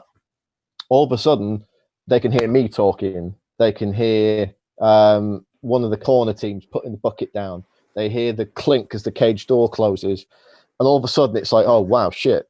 Right. I mean, honestly, like I would say the 30 seconds before we went live, and I suppose the thing about it as well was, we knew, because it was the only sporting event in the world at the time, that one we did in March, and we knew that like all the UFC brass were watching it, and the numbers that he did on Fight Pass were absolutely massive. It's one of the most watched shows in the history of Fight Pass, apparently. Yeah.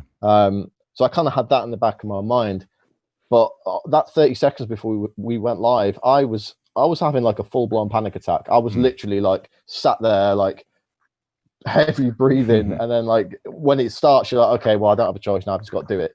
But I felt quite shaken for like the first kind of 5 minutes of that broadcast. It was very, very strange.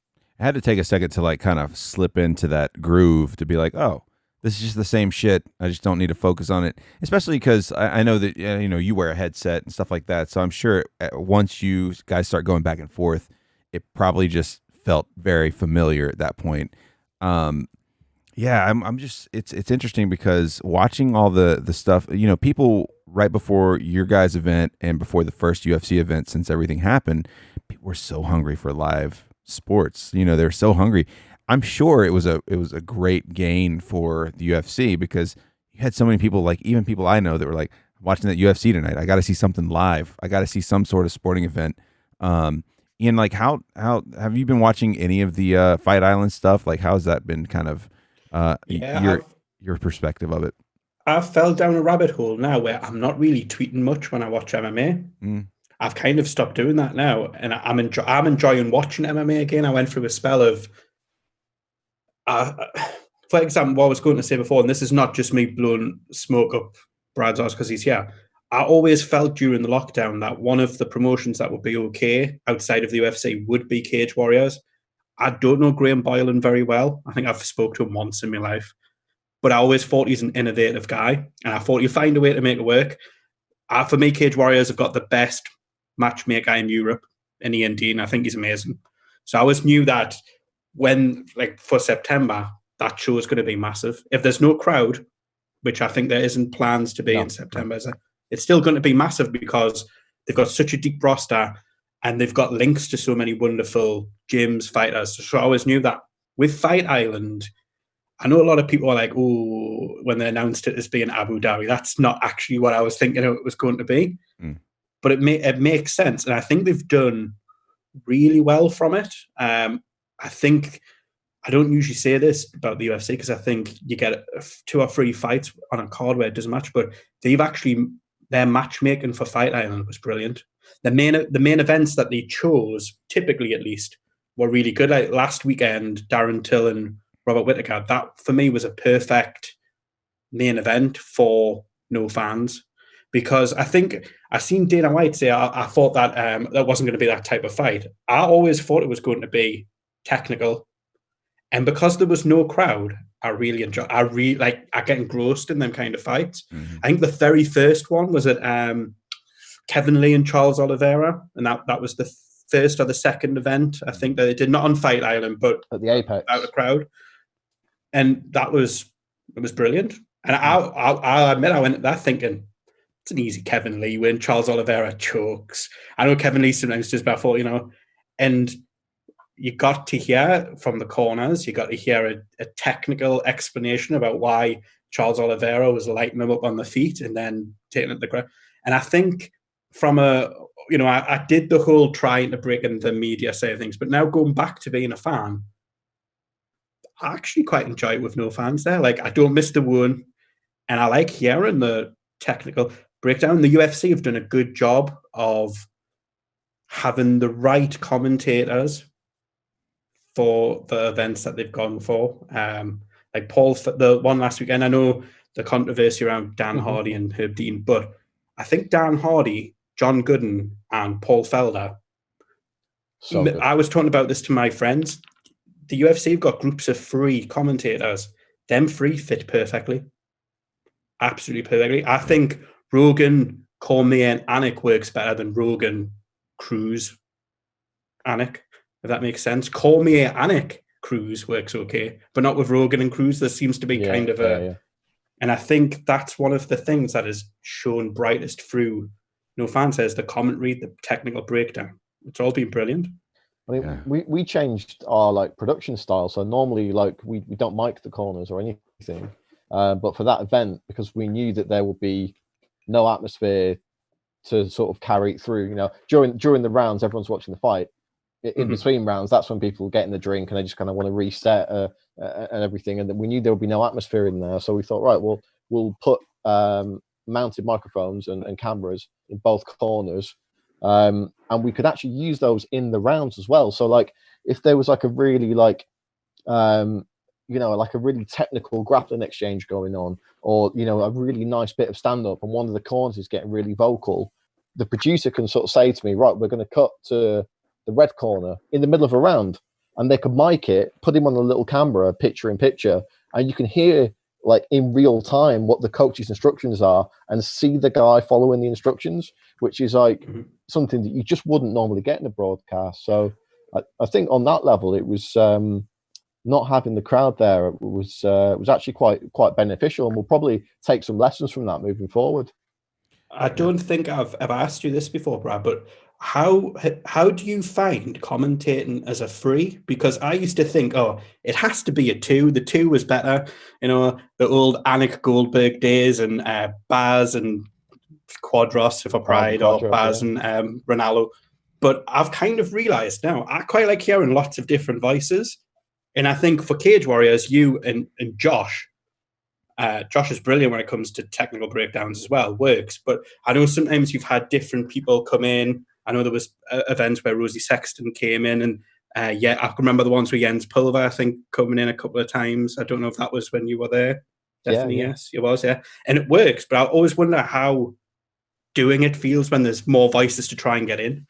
It's more difficult. I'll say that, especially if it's someone that you don't know. That having that rapport with someone is the most useful thing. So I've commentated with good friends of mine, not on Cage Warriors, but on like regional shows, who don't have maybe the experience or like the skill of doing the color commentary job. But because we've got such a good rapport, it sounds good because we're used to talking to each other. I think if, like, for example, Josh and I, we've been commentating together for about 8 years now, and 7-8 years. So to put someone else in the middle of that, it can be quite jarring. We've done some things where we've had like Nathaniel Wood and Darren Stewart come and do the prelims with us, and it's very much a case of Josh and I commentating, and then between rounds we'll be like, right, what did you think of that, rather than them kind of joining in, just because it's difficult to build that rapport up. I think with Rosie, again, it was fairly easy because Rosie's a good friend of mine, so kind of used to talking to her. But with Jens Pulver, for example, when we did that Super Saturday, listening to it back now, I really don't like it because we just talk over each other the whole time. And I don't know if that's just me being like super critical or not, but the worst thing for commentary is when two people are saying something at the same time. Like everybody goes mad at one point, like, oh, big knockout. But when someone's talking and someone butts in, it just sounds really amateur. And obviously, like for me, meeting Jens and spending the week with him was like fanboy heaven. But I really don't like looking back at that thing now. I think it's probably quite different as well, because if you look at what the UFC are doing at the moment,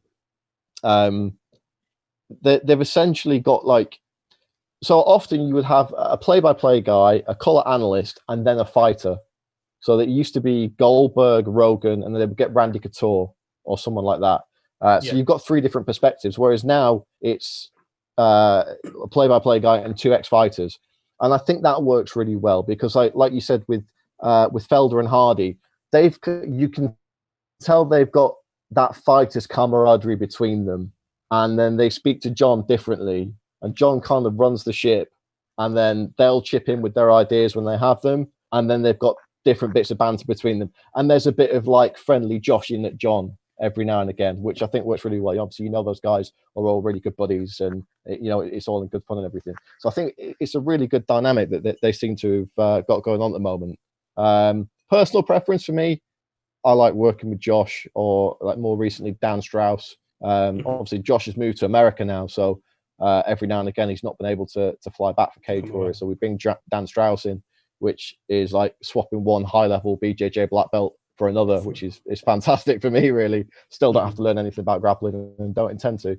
But yeah, I prefer working with those guys who are like super knowledgeable.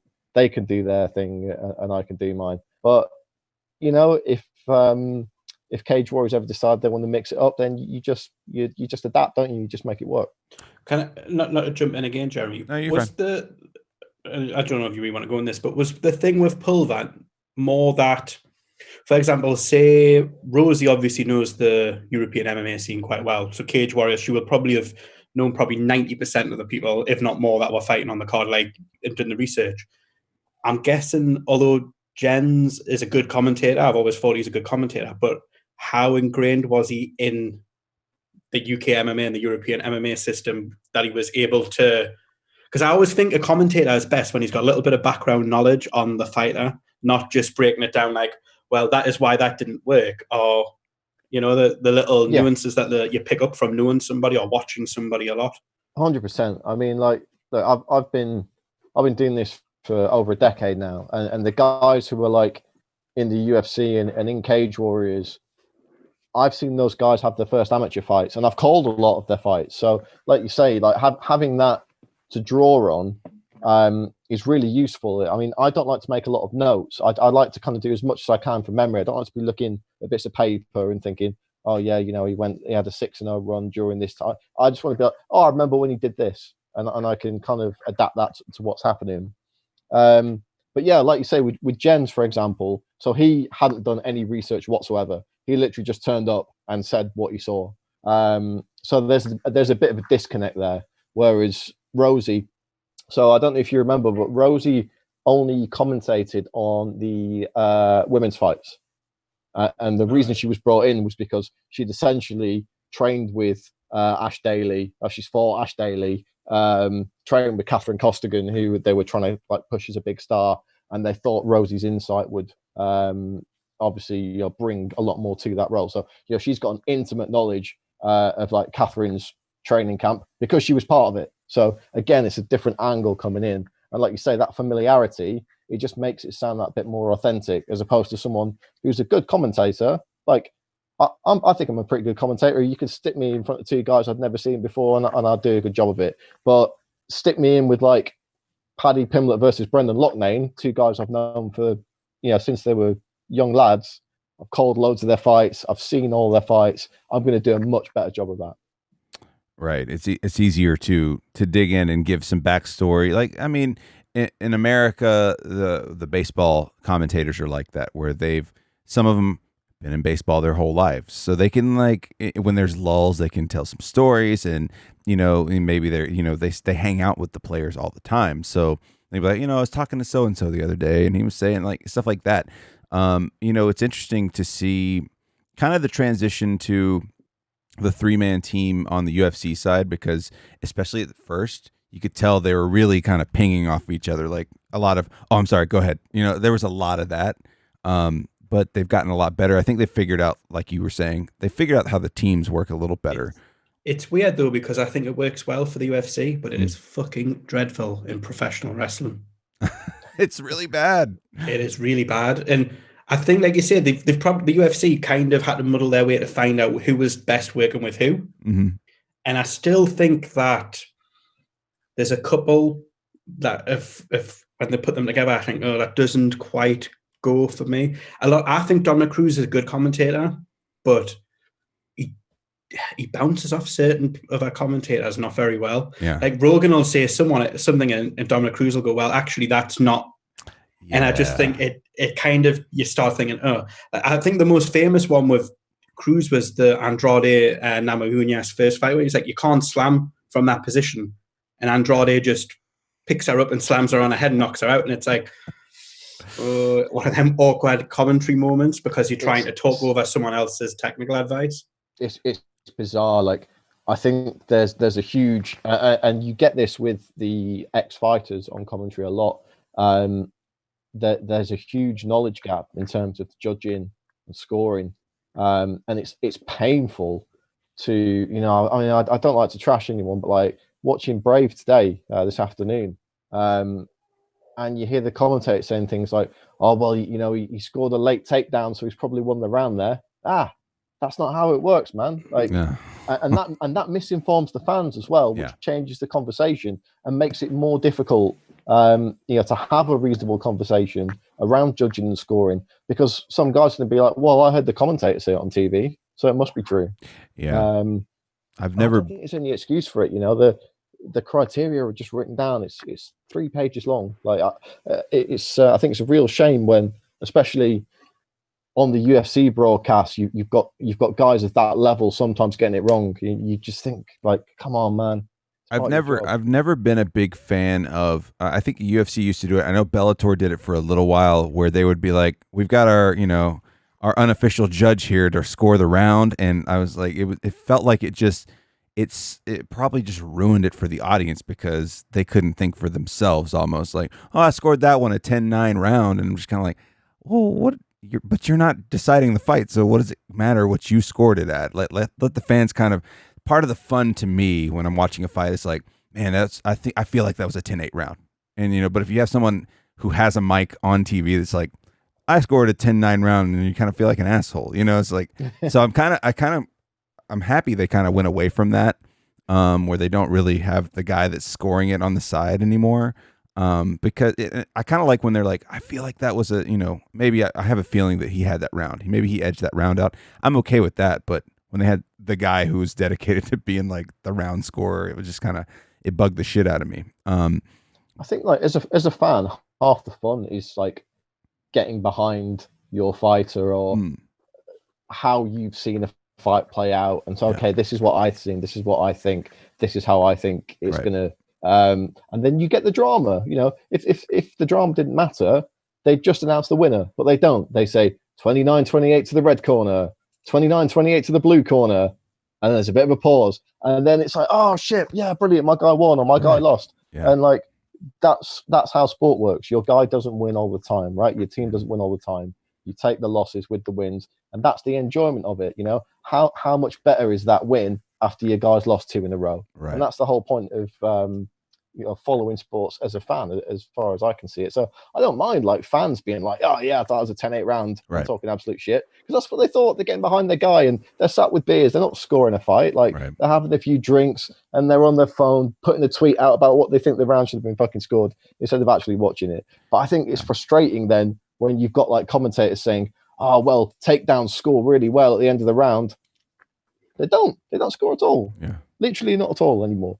Like, right, under the new criteria, a takedown which does not cause damage, so if it's not a slam, it is considered the same as a change of position. So it's the same as 2 guys on the cage spinning each other around.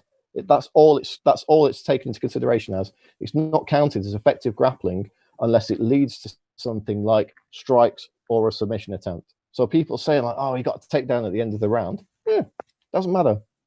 And that's all there on the criteria for people to read. Right. Sorry, a bit of a bugbear for me, as you can probably tell. No, it's fine. It's fine. It's always fun to hear that shit, man. And it's always fun to me to like get together with. I have kind of the same group I get together with all the time for any MMA event. It's funny to see how people even outside of fighters like pick their commentator preference, or they'll be like, I have a specific group of friends that are just like, they're very polarized against Dominic Cruz, or they're very polarized against DC. And it's always funny to me to see that, because I think, and obviously I've met Dominic Cruz before and I've talked to him before, and nice enough guy, but he can be very polarizing in like how he views a fight, or how he kind of throws his opinion out there. And I mean, I don't know how you guys felt about his last fight, where he really kind of came after the ref afterwards. He wasn't happy about the stoppage, and he said some pretty nasty things afterwards. But I'm typically a pretty big Dominic Cruz fan, but I was just kind of like, why? When he said what he said, I thought I would be disappointed if an MMA referee didn't smell of booze and fags. But no, Dominic I was in the commentary like, what? But do you not think that we all get emotionally invested? I've picked BJ Penn to win all of his last 15 fights. He's not won a fight since 2010. What, even the one outside that bar? Yeah, even that one, when he got knocked down by that big, massive man, I just thought, yeah, that was a sucker punch. You didn't see that coming. But I'm emotionally invested. I think we've spoken about this before, John. I'm emotionally invested in BJ Penn. because he was one of the first people I really connected with in that when they tried to push like Chuck Liddell and all that. Yeah. I wasn't a big Chuck Liddell guy. I thought he was a great fighter, but there was something about BJ Penn, the fact that he told the UFC to pretty much fuck off if you're not going to let us go off and do. I like that kind of thing. Yeah. So I still pick, like, if you said tomorrow that he's fighting Khabib, I'd be like, yeah, he might submit him. Yeah. Motivated DJ who's back. Yeah. I mean, I know what you're saying though. It's very stone cold of him, I guess you could say. Like, it's very much a fuck the management. Kind of what I've always kind of liked about Mark Hunt. Honestly, he's never kind of put up with UFC's bullshit. I just like hearing the guy talk anyway. You can tell he just doesn't. He's like, I want to get this over with so I can go have a beer and chill the fuck out. I want to go back home and hang out with my family and my friends. But I've always enjoyed that too. He's fighting some like Aussie rules footballer. Really? At some point, yeah. I think it's a boxing match, isn't it? Though. Yeah, it's an MMA fight. Yeah. A little different, but I mean, I guess Mark Hunt's all about the hands anyway, mostly. But it'll be interesting. I always enjoy watching him fight, just because he always seems to be the underdog, and I always like rooting for the underdog a little bit. And then when it's Mark Hunt, you're just kind of like, this guy fucking. I could go have a beer. His UFC run was one of the success stories of the last 10 years, because when they brought him in, he was meant to, and the fact that he was, there was a spell, like if you think the Sean McCorkle loss and you're thinking, Mark Hunt's just lost to Sean McCorkle, and he continued to fight, and obviously then he ended up, I think originally I used to think he's been put on his back, he's done, and then he started getting quite good on his back to the point where he was able to get back up, and then he became like an unlikely hero who then eventually fell out with the UFC and didn't change his stance, still did the same thing that he's always done, went to fight, said his piece. So there's been less of that, unless it's to do with fighter pay. I think his wasn't necessarily fighter pay. It was more that, Lesnar was on God knows what.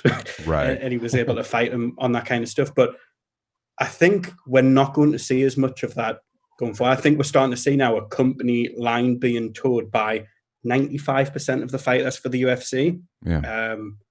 And, like last weekend, that last final, probably Pride versus Pride fight that we're probably ever going to get in the UFC with Shogun and Lil Nog, that element of history is gone. But I watched that and I really enjoyed the fight, but it made us very sad at the same time, because unless Verdum signs him, I get another Verdum Overeem fight, which is two Pride people, or I think we're probably at scraping the barrel for anyone else now. Well, and I think that honestly, the state of the world with the pandemic and all that stuff is really, it's set against fighters, because now there's less options. There's less option to get paid at this point, and it's like, well, if you want to fight, you'll take this money. It's kind of turned into that. It's more of a leverage thing, and I don't want to say that that's what's happening, but I feel like that's probably what's happening. Like it just kind of feels like that. 100% is. Obviously Bellator in the US was, their viable competition, right? You can go and make the same money, or in certain cases better money in Bellator. Right. And a big thing for a few guys is the PFL. They're doing that $1 million tournament. So you win the tournament and you're getting the best part of $1 million. Yeah. And they've shut down their entire season. So they're probably not doing any events this year. A good friend of mine signed with them. He was supposed to fight 5 times and then get this $1 million tournament final.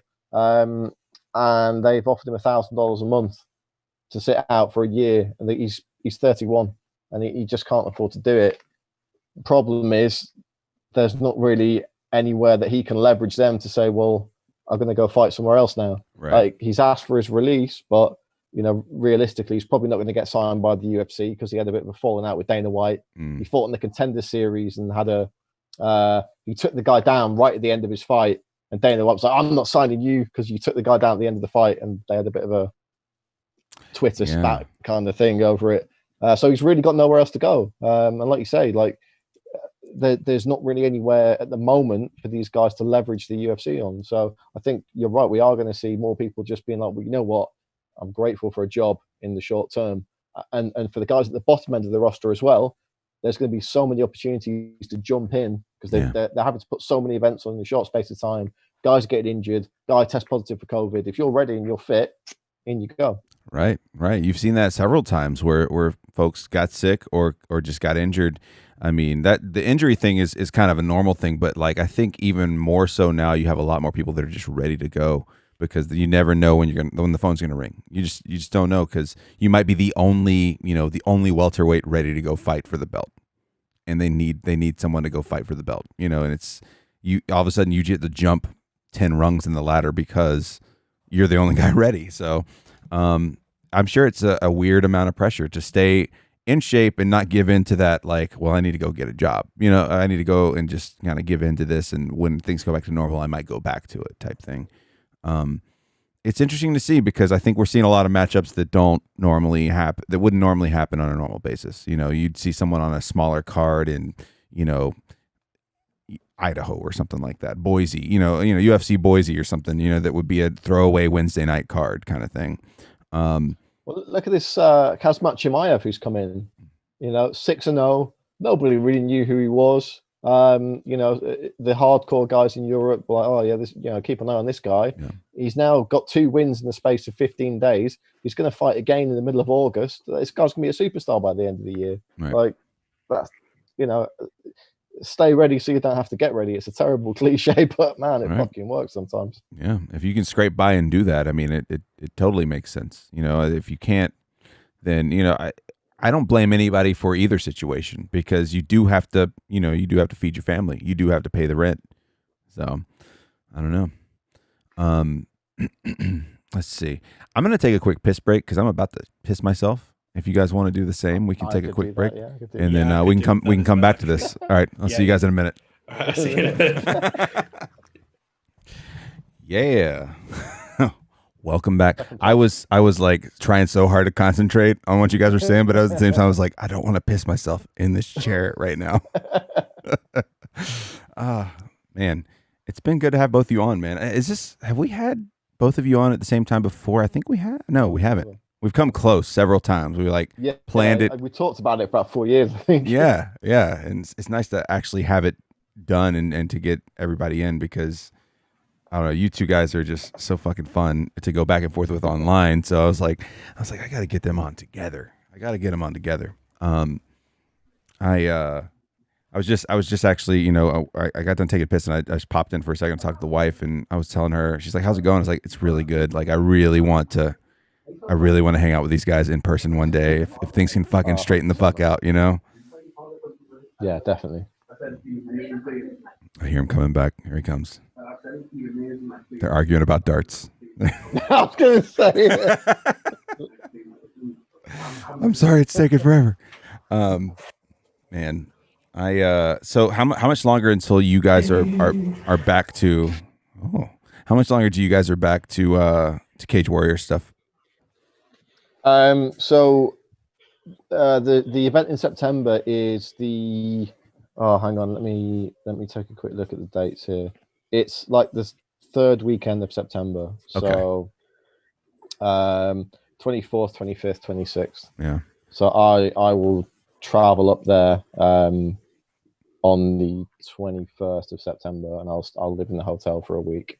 I bet. I mean, I'm sure talking to everybody's just really pumped to get back to it. They have to be at this point. It's so long without any kind of event, But it's been the past 3 weeks. It's been like really busy for the guys in the office, like doing the matchmaking. Obviously, it's 30 fights over 3 days. Is a lot. Is a lot to get done. Usually we do 10 fights per event. There or thereabouts. Yeah.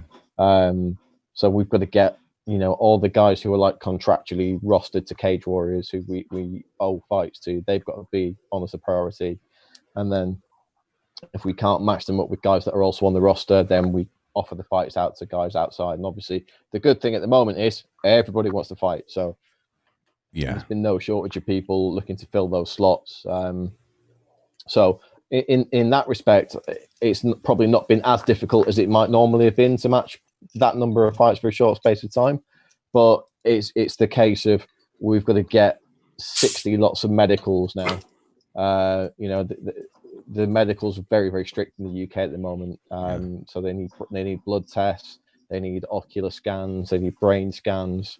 And getting 60 people to do that and get all the correct paperwork back so they can be signed off is not always as easy as it might be. So yeah, it's got to be chaos for sure. Yeah, and the closer it gets to fight week, guys get injured in training camps, and you're looking for late replacements. So I imagine it's going to get a lot more stressful before it gets less stressful. But I think once we're there in the hotel, it's going to be a case of, you know what, if someone gets sick or injured on that week, there's no replacements. So we just scrap the fight and move on. So I wonder if, like, it seems this way, at least from watching it from the outside, and you guys might feel the same, you might not. It seems like the cards have felt better because you got a lot of fighters that seem to have a lot of aggression to get out. Like, we haven't been able to fight in so long. You know, I'm going balls to the wall on this one. Maybe they're a little more reckless than they would have been in a normal basis where they get regular work. Have you kind of noticed the same things? Yeah, I think so. I think with the UFC as well, a big difference that we've seen is they've used a small cage. Yeah. So in the Apex, in particular, they've had that. I don't think it's 18 foot. I think it's 24-foot cage. Mm-hmm. Which is the standard size of the Cage Warriors one. We actually have an 18-foot one as well, which is basically like knockout central. Like, you can't move without getting knocked out, one of those things. So I think like that's aided like the kind of all action nature of the fights as well. But like going back to what we were saying about Chimaev, for example, like the way that guy's fought, you know, he's gone out and just obliterated two guys. He's come out uninjured and fit and ready to go again. So he's really harnessed the fact that, you know, people are craving the sport. They want to see the fights, and he's come out of it as a star. He's gone in and smashed some guys. He probably could have fought quite conservatively.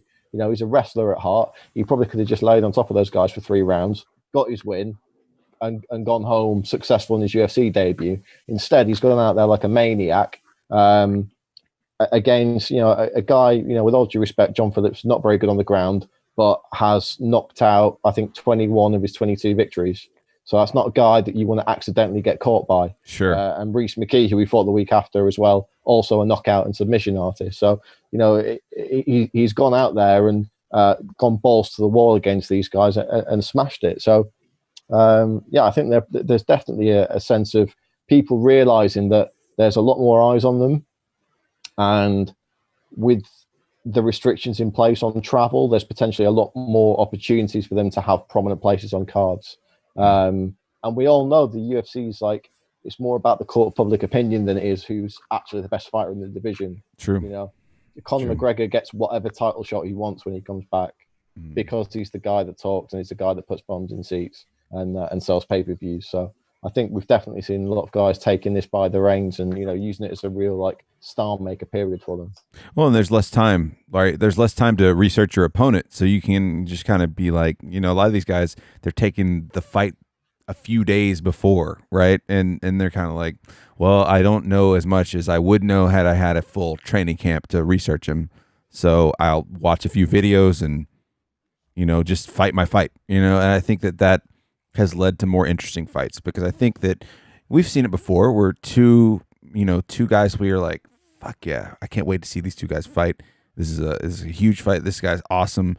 This guy's awesome. Let's see what happens. And then it just goes in and it's a stalemate. You know, it's Tyron Woodley and Stephen Wonderboy Thompson. You know, it's just like, fuck, man, this had the potential to be an explosive fight, but they're both in their heads about the other person so much that nothing fucking happens. And I think that all these short notice fights are probably, you know, very helpful in that respect. You know, it's like, well, I don't have to overthink it now. I just have to go in and fight my fight, you know, stick to my game plan and adjust as needed.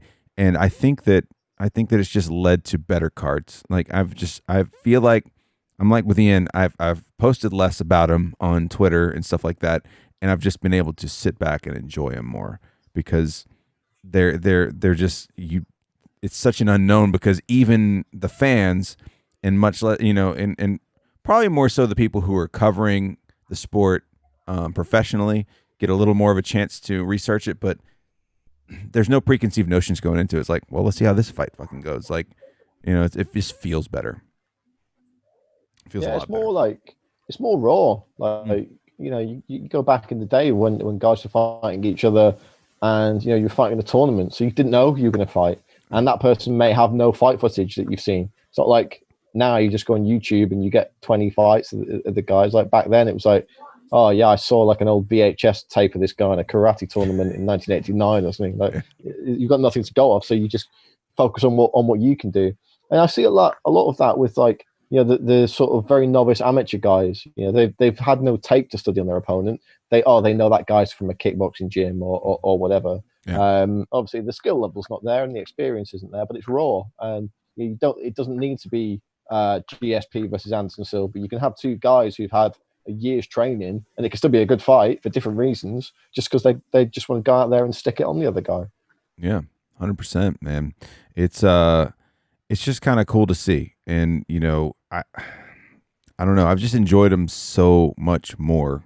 And I think it's like, and Ian, you might be able to lean into this. Like, I think that part of this is, think of early on, right? When you first fell in love with the sport, when you first started watching it, like you were saying, Brad, the resources just weren't there to really dig into it. You're kind of like, I've seen this guy fight before and I fucking like him. Like, that's all you really had to go off of. Now you've got like tons of background to look into. You can go back into the fight libraries if you've got Fight Pass. You can go, you can find fights, amateur fights even of some of these guys on YouTube.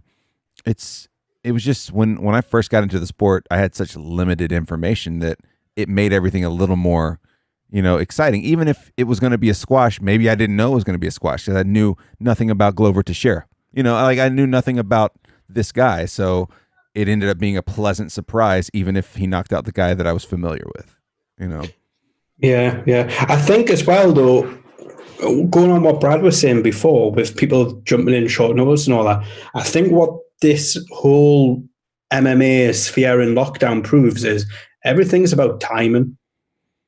The talent will always, rise to the top, but if you can time something correctly, it's like Masvidal's always been a good fighter, but if he had been in the position he is in now 10 years ago, it might not have resonated as well as it does now. He's always, been the same kind of guy, really, same kind of fighter. It's not like he's drastically changed his fight game. He's just endeared himself to fans by using different methods. And I mean, Brad might not agree with me here, but he was talking about Paddy Pimblett before, who I'm a big fan of. Mm-hmm. And there's other fighters from within his region, like Chris Fishgold and Molly McCann, both great fighters. But if I had to say out of the three, who is the one I think would thrive in the UFC more, it is Paddy. But the timing for me has never been right for him to be there. And I think he might have been there now if lockdown hadn't have maybe he's pushed back and coming in and fighting in September. I think he'll be there next year at the latest, I think now. I mean, Brad might know more than me, but he's got something about him. Yeah. Whether he's going to become a title contender, I don't know that, but he's got something about him. And I think when the timing's right for him to come to the UFC, then we will know that. And I think, like we're saying about, I'm going to butcher his name. Is it Chimaev? Chimaev. Is that? Yeah, I can never pronounce the Russian names. Yeah. Khamzat Chimaev. He's timed perfectly to put two close fights together. Rhys McKee is a great fighter. I knew when he signed he probably wasn't going to win, but he's got his foot in the door now, and now it's up to him to grow into that division. So his timing was to do it now.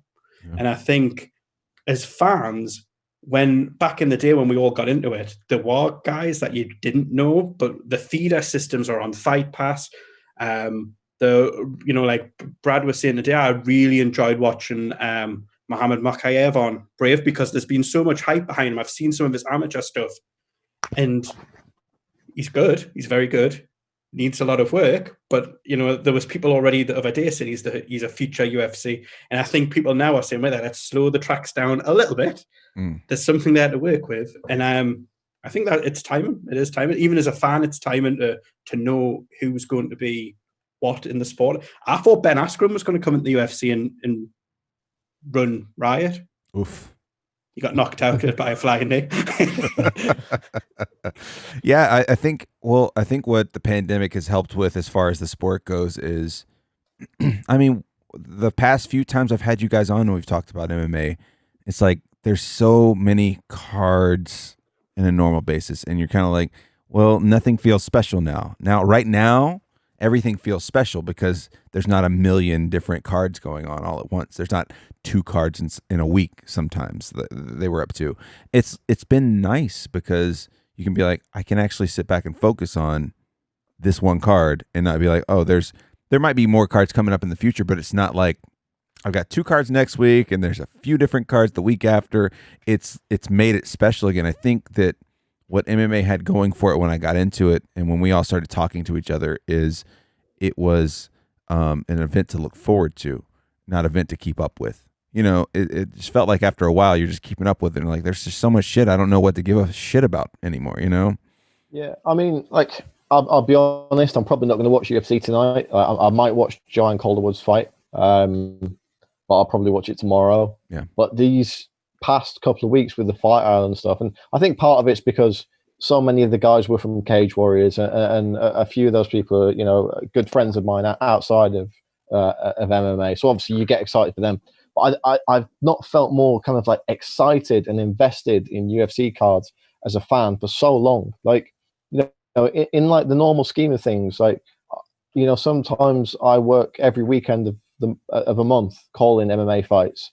So, I could be in a situation where I've called an event on the Friday night and the Saturday night, and I get back to a hotel on the Saturday night.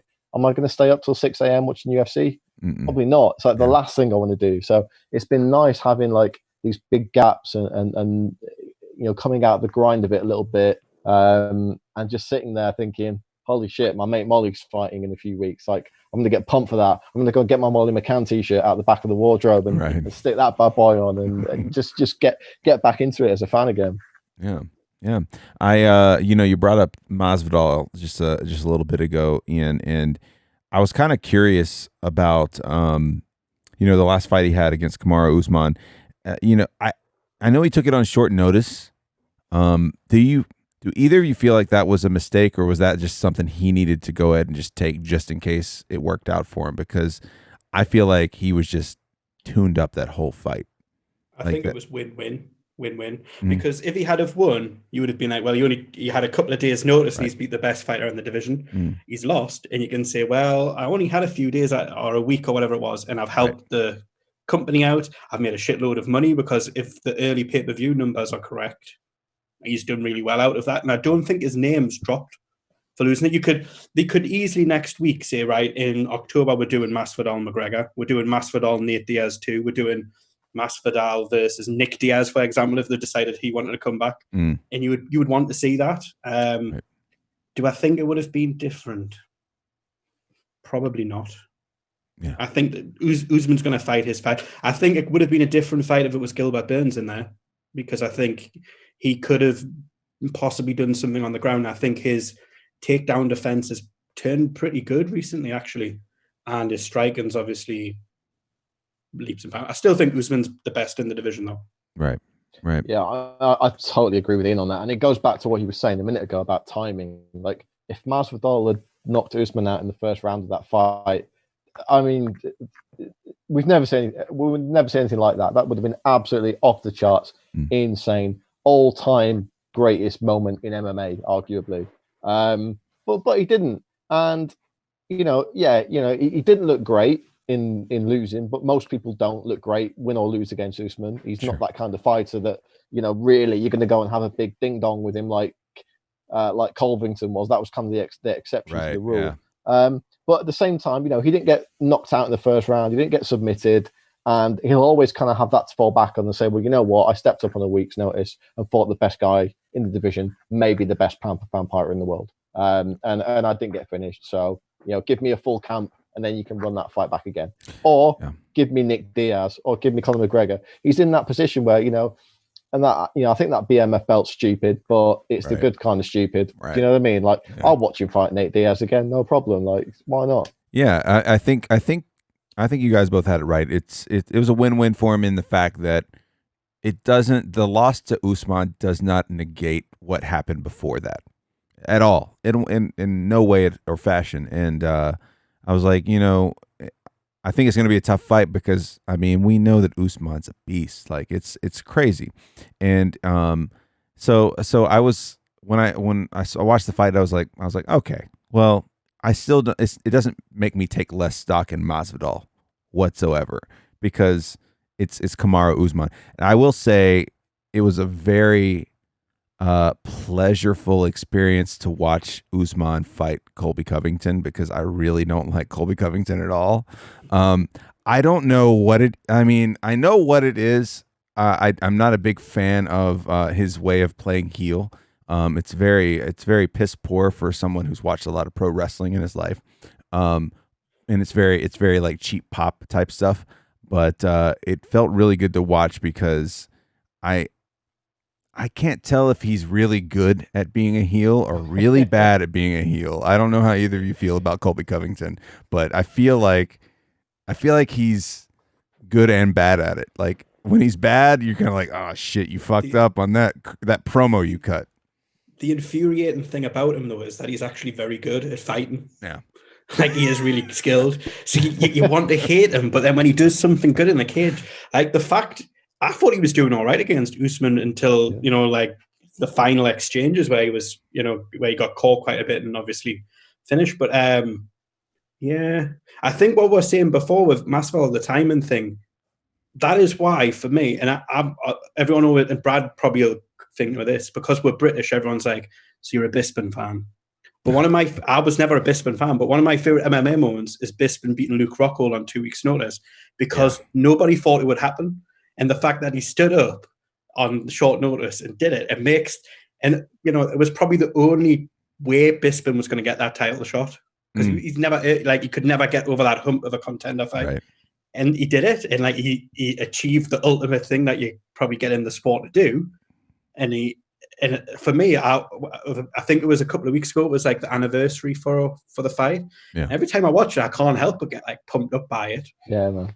And it's a better story. That's what Masvidal was chasing, I think. Yeah, and it's a better story too, right? Like I almost love that coming out of left field, winning a title better than watching this guy on the road just destroying everybody and getting the title. Like, it's almost like this guy who obviously worked very hard during his whole career, all of a sudden gets this random shot, and he gets to now, nobody takes it seriously, including the champion going into the fight. And all of a sudden he's the champion, and you're like, what the fuck? It creates such a bigger what the fuck moment. Like, I feel like the more you can create those what the fuck moments, the more memorable it is. Like, I feel like Bisping's, winning the title is way more memorable than a lot of people winning the title. Yeah. And it's, a similar thing with Masvidal. Like, I don't think they ever expected him to beat Darren Till in London.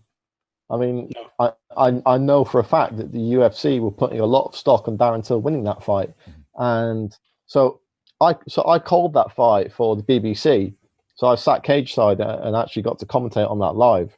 And the BBC's whole presence there was based around Darren Till winning, and then them getting behind him for another fight and another fight. So, in fact, now that I come to think about it, I called the BMF fight for the BBC as well. So maybe I'm Darren Till's good luck charm. I think I should be there more often. And then, but no, I if you look at Masvidal to that point, he was, certainly not a journeyman fighter, if some people have made him out to be. But he's always been maybe the gatekeeper to the top guys. Right. He's going to give anyone a good fight. He'll beat a few, he'll lose to a few, and he'll take a lot of guys the distance. And he'd been out of the cage for a year and a half before he fought Darren Till. Right. Till, had a lot of hype behind him. Just come off the title loss to Woodley, and they were trying to build him back up. So yeah, home country fight. Did you feel? So I mean, obviously I don't know how involved you are in the back end operations of something like a BBC fight. I know you're calling the fight, but like, did you feel the deflation from BBC? Like when that win didn't happen, you're like, oh shit. Everybody's like 100%. So the producer at the BBC who had got me in for this thing, talking to him afterwards, he was clearly gutted, because he's obviously been pushing it, because they're not, BBC aren't particularly interested in MMA, right. But he's pushed it and pushed it and pushed it, especially for radio as well. Like, it's like, okay, well, this is basically going out to like taxi drivers and people driving driving around the streets at 10 o'clock at night. Right, So yeah. you know, the audience wise, it's not going to be doing like record breaking numbers for them.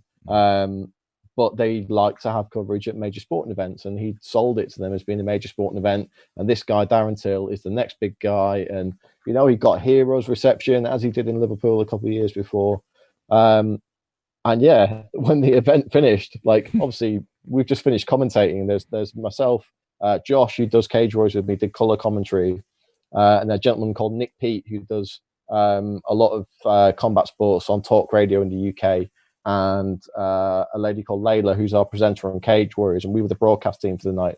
So we like wrap up, we're all really pumped, like, yeah, high-fiving, great job, guys. And the producer's like, oh no, that guy just got knocked out. Like, this is never happening again. It's got to be a weird situation for him the next Monday. It's like, yeah, I know what I hyped up.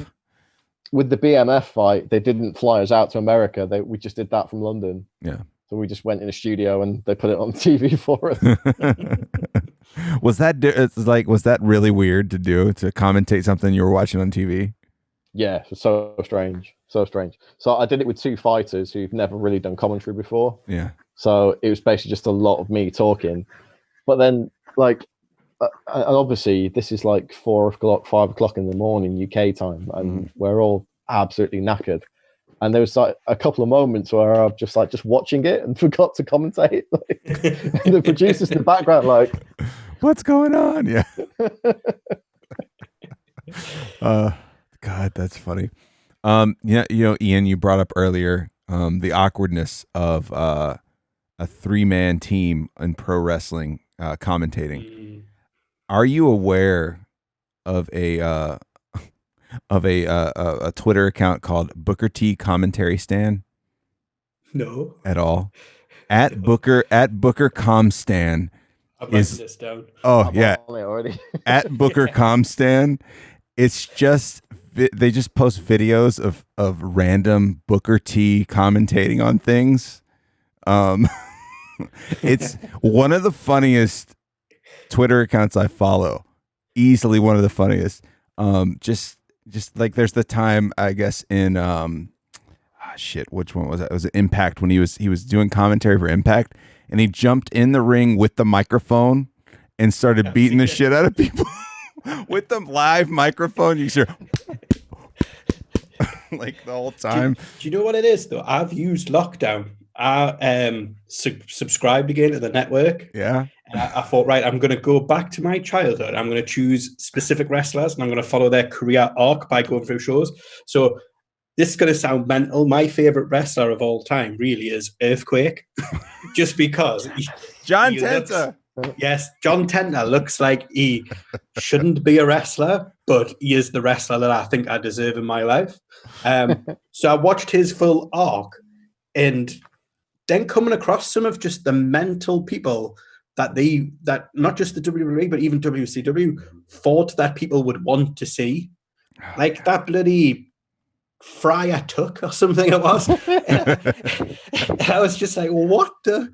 Why have they decided that? And it just makes you appreciate that no matter how bad life is at the moment, absolutely, there's some fucking weird stuff out there that's people have tried to push on the mainstream. Did either of you guys watch that series that came out, The Dark Side of the Ring? Yes. Yeah, very good. Goodness. It's like I've watched quite a few of them. I haven't watched all of them yet, but man, there are some. The Legion of Doom one is just... That was my tag team growing up. I was like, I had notebooks for school that had the Legion of Doom on them. I was like, this is my team. I had like their action figures, all that stuff. And to watch all that, I'm just kind of like, wow. It didn't ruin my image of them as a kid, because I understood where I was as a kid. Like I wouldn't understand any of that anyway, but it's wild to think, like, I was talking to some of my friends who I grew up watching a lot of wrestling with, went to a lot of wrestling events together, as you know, through high school and college and stuff. And it was just like, man, some of the people who have passed away that probably have some of the craziest stories we'll never hear ever again, you know, to just that we were exposed to. And man, that Dark Side of the Ring series was just so fucking good, man. Yeah, I kind of maybe didn't realize like just how big the Road Warriors were. Like, and you just think maybe if they didn't have, if Hawk didn't have those issues outside of the ring, like they could have been even bigger. Like, Yeah. yeah, I can't remember because I sort of stopped watching wrestling around the late '90s, but I did remember them like popping up every now and again in WWF, but not regularly. Like they'd be there for a little while, I'd maybe like a few matches or something.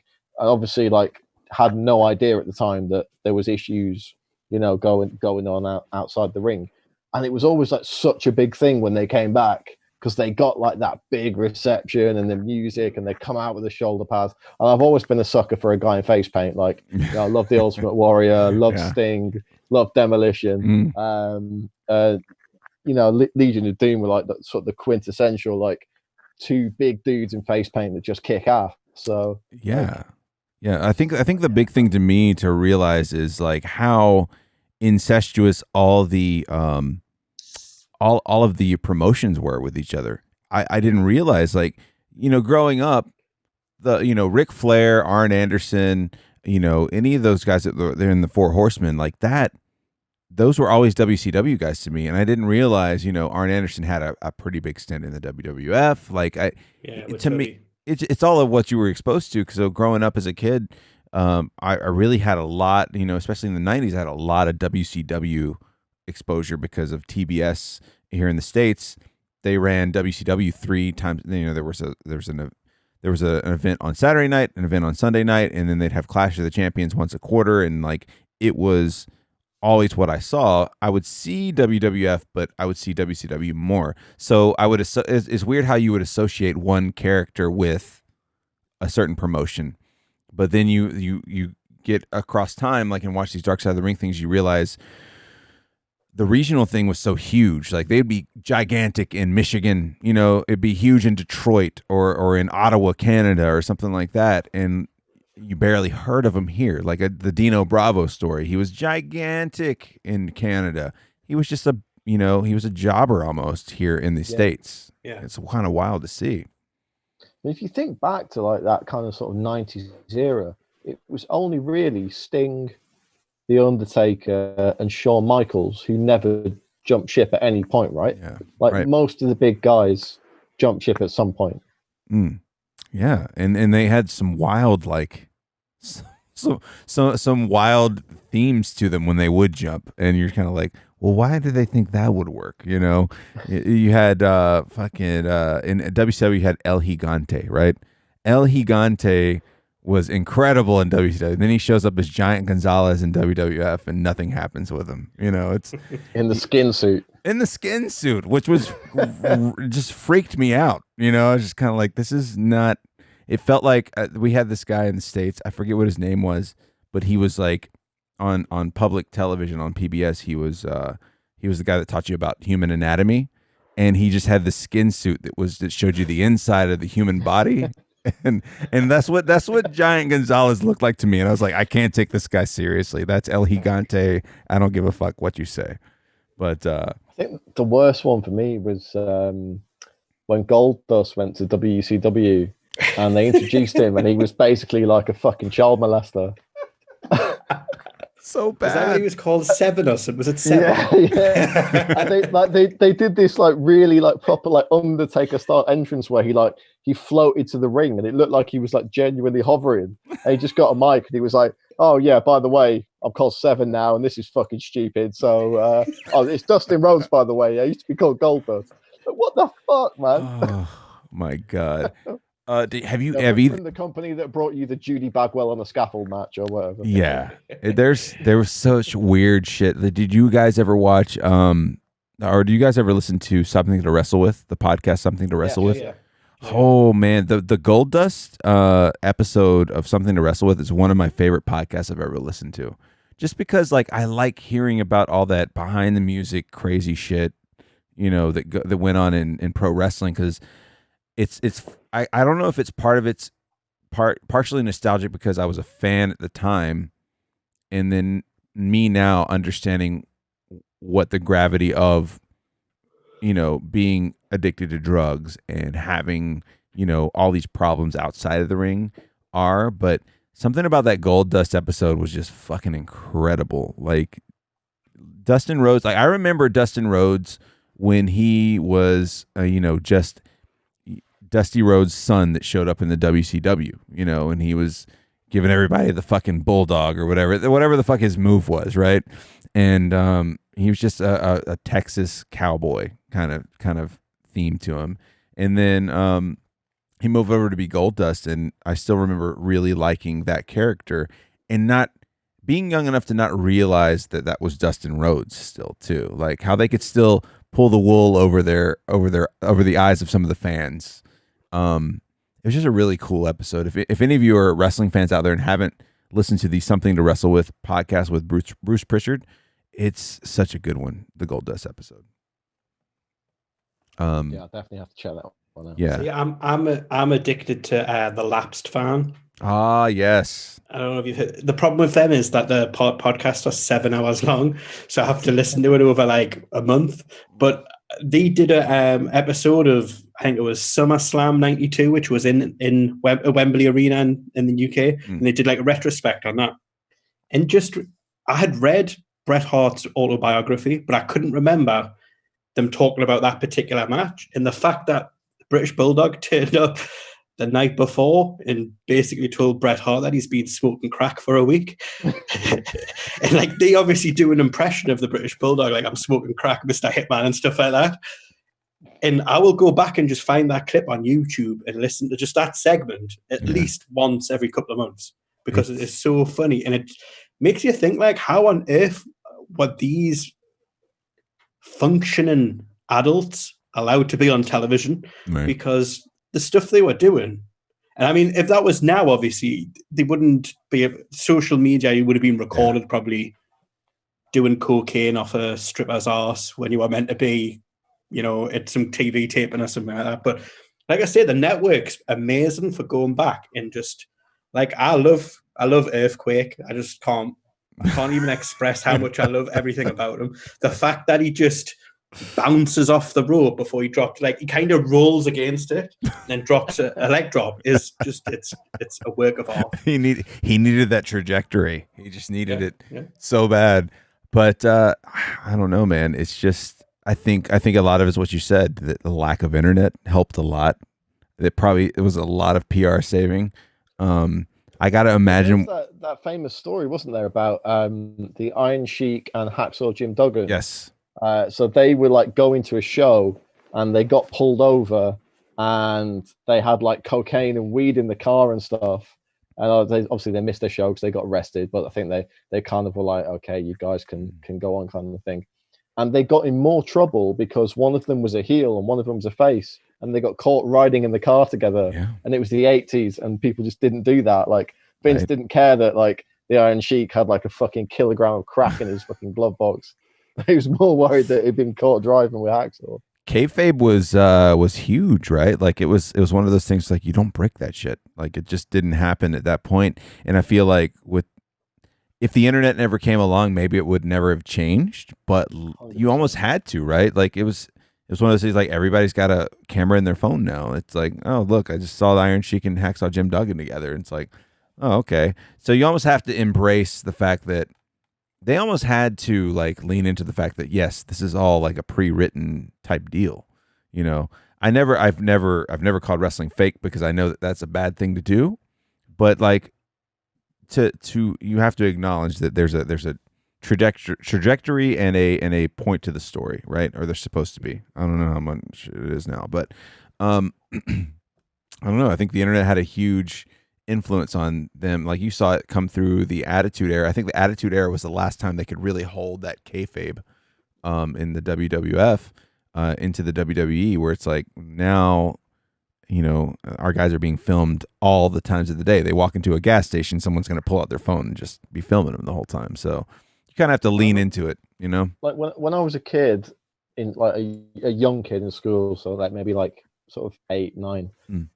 The thing at our school was everyone was like, yeah, WWF's fake, but WCW's real. And that was like, so we were like, yeah, definitely. You know, the Yeti's definitely real. Yeah. But Hulk Hogan, it was mad. Like, I remember my granddad used to be, Ian, you'll probably know what a pools man is, right? You know, the football pools they used to do. I don't know how to describe it to a non-English person. It's like a gambling thing that people bet on, like the results of all the football matches. And back in the day, before the internet, people used to go and hand out these little sheets, and you'd mark down which bets you wanted to make and pay a little bit of money, and then they come and collect them off you every week. And then it's a long-standing old English thing. And my granddad used to do that on the like evenings and weekends for a bit of extra money. And every now and again, when I was a little kid, he used to take me around with him. And he always used to take me to this guy's house who was a friend of his, who was like, I mean, this must have been like early 90s, I guess. So he was like a very like old school British wrestler who'd been on like World of Sport or something once years ago. Right. And, you know, like used to wrestle in like the old like Blackpool Pier and stuff. And I was kind of like getting to the sort of age when I'd sort of figured out that like WWF wasn't real anymore. But this guy, he was 100% shooter, man. He was having none of it. He was like, he would tell me about all his wrestling matches as if they were real fights. He'd be like, "Oh yeah, you know, Big Daddy broke my arm a few months ago." It's like, why are you not in a cast then? You know, yeah. He was like, and you know, bear in mind, this was like an old fellow. This guy must have been about 50 or 60 or something. But he would take me into his garage and show me all these pictures, and like I'd never forget. I can't remember the guy's name, but I just never forget how seriously he took it. And he was like, there was no way he was going to let this kid believe that it wasn't legit.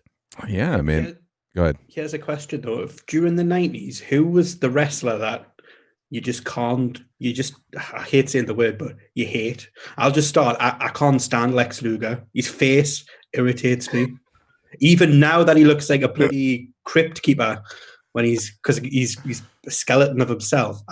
Every time I see him, like when I've been going back, he'd appear on like a random episode of Raw that Earthquake was on, and I would just fast forward his match. I've not fast forwarded anybody else. Yeah, I'm not watching Lex Luger. I can't stand him. I can't. Let me think. Brad, do you have one that you're like, fuck that guy? That guy's. You know what? Like now, Ian said Lex Luger. I can't get Lex Luger out of my head, but I felt very much the same. Like, I always like. I was really into like the whole NWO storyline, and then when he joined like the NWO Wolfpack, he was supposed to be the cool guys. I was like, hang on, you've got this like 45-year-old busted out bodybuilder who's like still wearing his fucking 92 mullet. How is this guy supposed to be hanging out with fucking Razor Ramon? Like these two guys have never been socialized with each other in real life. What's going on? There's something amiss here. Did you guys ever see the video of Lex Luger? He did some little indie promotion where he was trying to cut a promo and he just kept fucking it up really bad. I'll have to send it to you guys. It was like toward the end of his career, and he was just like he couldn't remember the name of the promotion. He couldn't remember the name of the event. He's like, and he tried to rip take his shirt off in anger, and he just got stuck in the shirt. And he's like, and your shirts are too small. And he just fucking tries to leave out of a door, and it's locked. And walks off, and the guy who was interviewing him was just like. Just walked away. I have to send it to you guys. It's something that me and it's something that me and my friends just sent to each other all the time because it was just the worst. There's some great, fuck ups in promo cutting history, but that is one of the best. I've got one to send you guys. I think I've got the best one. Okay. It's British Bulldog and WCW, and he is clearly off his face. And he can't speak. I mean, Americans couldn't understand him to start off with anyway because of his accent. They'd be like, "What's he say?" He's just rambling on in British. But even I struggled to understand what he was saying. And it was just I'll find it on YouTube tonight and I'll send it to you guys. It's ridiculous. We'll have to do a little trade. My favorite of all time is the. Have you guys seen the Iron Sheik Turkey promo? No. Oh my god! So it's I think it's been on the internet for a while as part of like a compilation called Mean Gene Okerlund's Best Outtakes or something. But you can just get this one interview on its own. And it's like a Thanksgiving tournament. I guess it was like the precursor to Survivor Series or something. Yeah. And it's called like the 1987 Turkey tournament or something. And it's just Mean Gene and Iron Sheik, and he's got like a fucking basket with a live turkey in. And you know what Iron Sheik's like? He just goes off on one, and he just like opens the basket, and the turkey's like going all over the place. And he grabs it by the neck, and he goes, "You don't mind me look like a Hulk Hogan." And Mean Gene just loses it. Like you see Mean Gene in the background just creasing. Fucking hilarious. My favorite good impression. my favorite Mean Gene moment was when I forget who he's interviewing, but he's interviewing somebody. Or no, he's doing like a solo spot. He's talking to the commentators about something coming up, and the WWF sign behind him falls. Yeah. What the fuck? That shit is so funny to me. I loved Mean Gene. He was like so smooth, but like calamitous. Like, do you remember when he did the gimmick battle royal, the commentary for the gimmick battle royal with Bobby Heenan? It was like WrestleMania. It was the really big WrestleMania with like Stone Cold versus The Rock, and they did the gimmick battle royal with all the old '90s wrestlers. Yeah. And it was Mean Gene and Bobby Heenan on commentary, and the Repo Man came out, and they were talking about him like repoing cars, and Mean Gene goes, "Oh, in 1982 he got my mother-in-law," and Bobby Heenan goes, "Oh, in 1983 everyone got your mother-in-law." But that's why it was so good, because you can't get away with that now. No, you cannot get away. And I mean, I don't really watch the stuff now. I catch it on like Twitter. If someone shares something, I'll be like, "That's utterly ridiculous." But like going back, and I think there's one I saw. I think Psycho Sid starts a promo, and then he makes a mistake, and he's going, "Let's start again." The guy, I think it's Jim Ross. It's like, we're live as hell, man. And like, if that was now, that would have been like, you'd be like, "Oh, he's going to lose his job. That's dreadful." But career's over. It was just like, man, it's live TV. Stuff happens. Oh yeah, that's one of my favorites. I'll say that to Sheets all the time. He'll do something, he'll mess up. I was like, "We're live as hell, man." It's like, just keep going. That being said, it'd be interesting to know what each of your favorite wrestling commentators of all time are. Like someone who called shots from the side. I'm sure Brad's thought about this a little bit, but Ian, you brought up earlier how it's tough to listen to 3-man teams. But who do you remember as like your favorite fucking guy to be calling the shots from ringside? I think the peak of my childhood, it's hard not to say Jim Ross and Jerry Lawler for that Attitude Era, but going back and watching stuff by myself, I think you break it down into groups of three, not three commentators, three sets of two. So I think JR and Lawler, for me, Heenan and Monsoon are the best. When I went back and watched, they are the best too.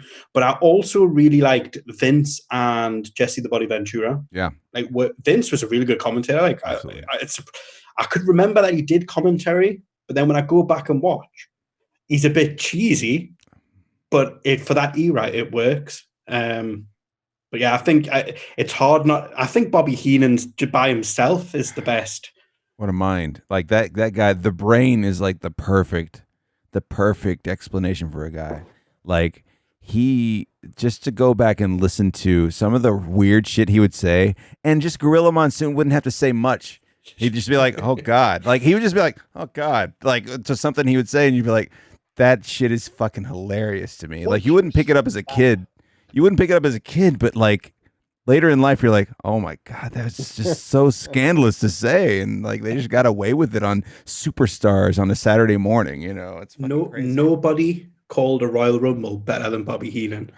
I think the 92 one where Ric Flair, and through the full match, he's talking about how unfair it is that Ric Flair was like number 2. And then he wins, and at the end, he's like, "It was never in any doubt." The flip-flopping was perfect with Bobby Heenan. So fucking good, man. Because he kind of like, he called it almost like with the side eye. It's like, I know this is ridiculous. Right. but then he would slip back into that bad guy character. So when his guy won, he was like, well, yeah, I know, he's a serious guy, sportsman. I always knew he would overcome the odds and everything. Yeah, absolute genius. Just a complete, just like great, just a great off the cuff guy. Really good. Yeah, 100%. And I think because Gorilla Monsoon was such a good straight man as well, it made his sort of absurdity even better. Plus the fact that Gorilla Monsoon was like a fucking 6'8", 350-pound massive dude, and you're like, well, Monsoon could just wring his neck if he wanted to. Absolutely. It was just like an odd couple, wasn't it? Like, yeah, like Heenan's character as a manager and in the ring was always like a wimp and a coward and everything else. So I think they just played off each other so well. I think, like, for me, I mean, yeah, like Ian said, you can't really knock like JR and Jerry Lawler, because that was just the time when wrestling was, probably at its best in terms of like a broadcast product. But if I kind of like go back to like my sort of favorite years as a wrestling fan, probably like I stopped watching like WWF and WCW in the late 90s because I lived in Holland and you just couldn't get it. Like there was just no way really to watch it. Like you couldn't watch it online at the time. Too much effort, right? Yeah. I mean, it was just not possible. Like you would get like an hour of WCW Nitro on a Friday, but it would be like the first hour of 2. So you'd miss like the main shit at the end. So I just couldn't follow it as well. And I got really into ECW because you'd get it on tapes. Like all the video shops had all the tapes. So I loved Joey Styles and Cyrus the Virus, the sort of like 99 to 2001 before it shut down ECW commentary team. I thought they were amazing. And I do like to kind of sneak a little Cyrus the Virus line into my Cage Warrior shit.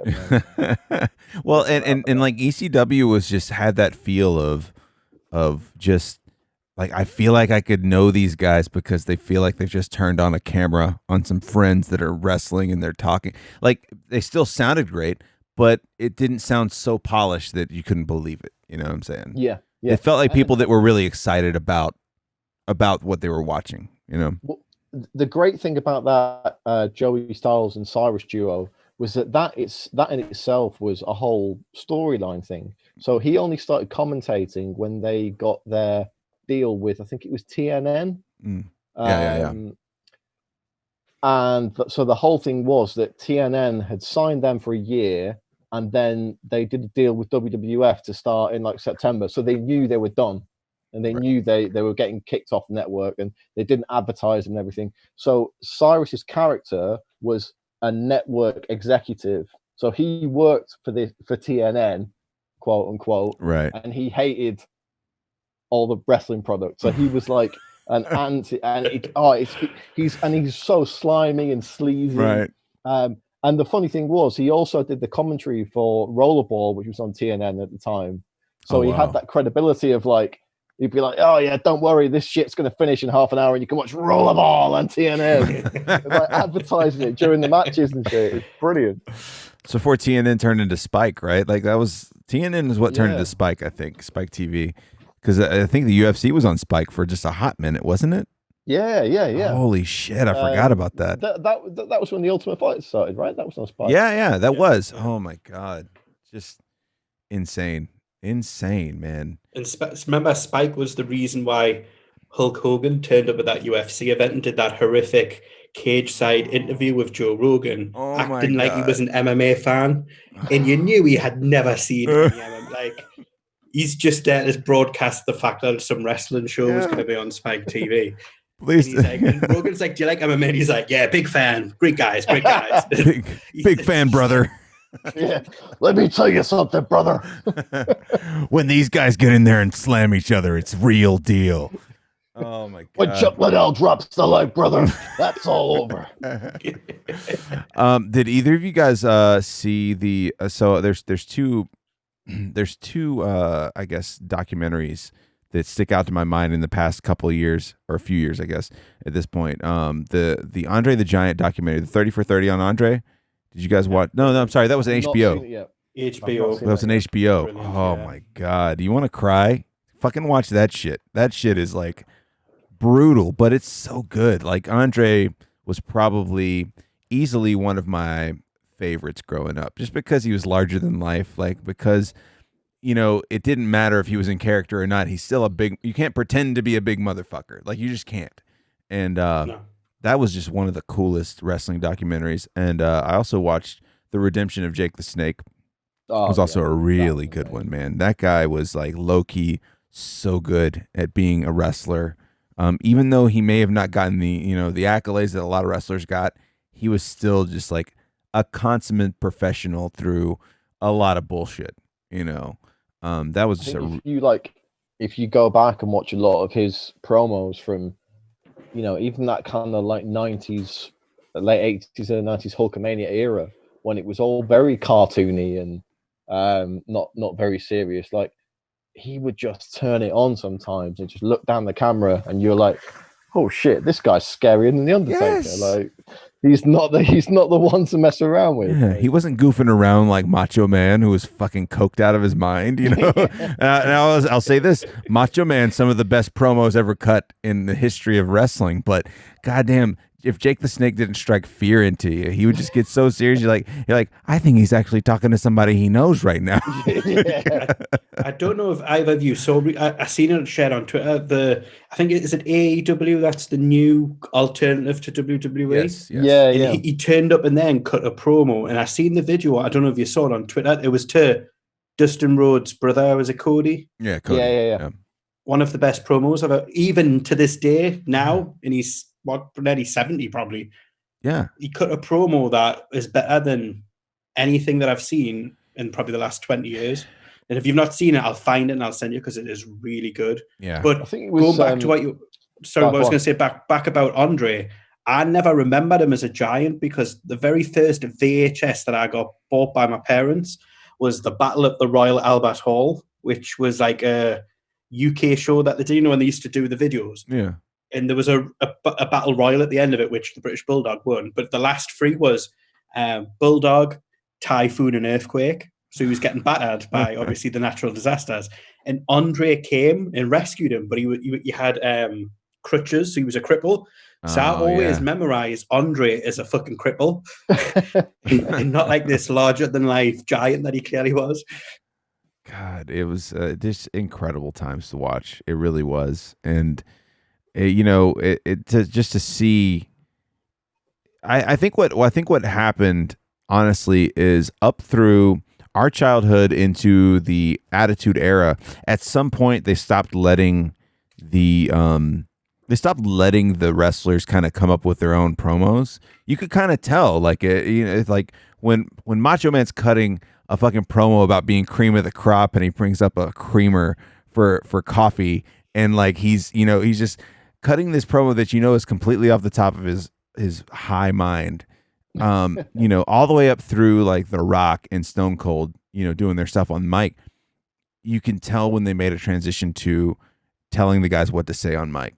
There was a point where you're like, this doesn't feel organic. Whereas like when The Rock would kind of cut a promo, like you'd be like, holy shit, I can't believe he just said that. Now maybe that was just good writing. But a lot of it, I think, had to just do, if you know anything about The Rock and you've watched anything from his, interviews and videos, even up till now, the guy's a brilliant guy. The guy knows, okay, I've got these catchphrases I need to hit, but otherwise in between I can fill in the gaps myself. They stopped doing that at some point, and it was like, man, that to me, I think is where wrestling won a lot of people, was those promos. Like the fact that Jake the Snake could turn around and creep out everybody that he was talking to. I don't know, like the Dusty Rhodes Hard Times. Yeah, like people got that. That was a cultural moment for people. Like people understood that, they bought into that. They were like, yeah, that's me. That's what I'm dealing with. Right. And then that's why, like, we even related it to MMA earlier when you were talking about BJ Penn, Ian. It's like there's something about the Stone Cold guy who's like, fuck who's in charge. I don't give a shit. I'm going after them, and I don't give a shit what they say. And like that just works for people, like, because people, it's living out the fantasies of what people would love to do to their bosses. Oh yeah, 100%. I like, for me, I think Vince McMahon is probably the best bad guy character in wrestling of 100%. All time. Yeah. Like it's just insane, and probably because he wasn't a wrestler as well. Like it's not like he was never really portrayed as an equal to anyone. Right. He was just like Steve Austin was the working class man who's had enough of his boss's shit, and he's going to go and punch him in the face. He's going to hit him in the face with a bedpan. It's going to be great. Yeah, exactly. And who among us has not thought of doing something like that? Do you know what I mean? It's like, yeah, you can buy into Sting because he's got cool face paint or he does cool moves, and then he started dressing like a goth.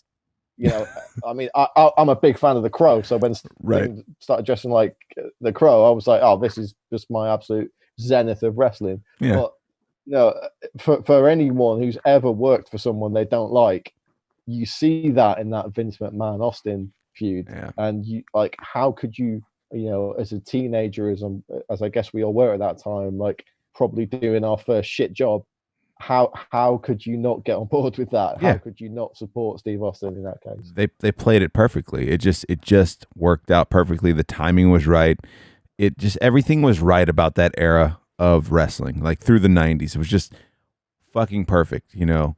And even the random shit, you know. I was talking to my buddy Sheets the other day, and we were talking about like underrated gimmicks of wrestling at the time of the, you know, mid to late 90s.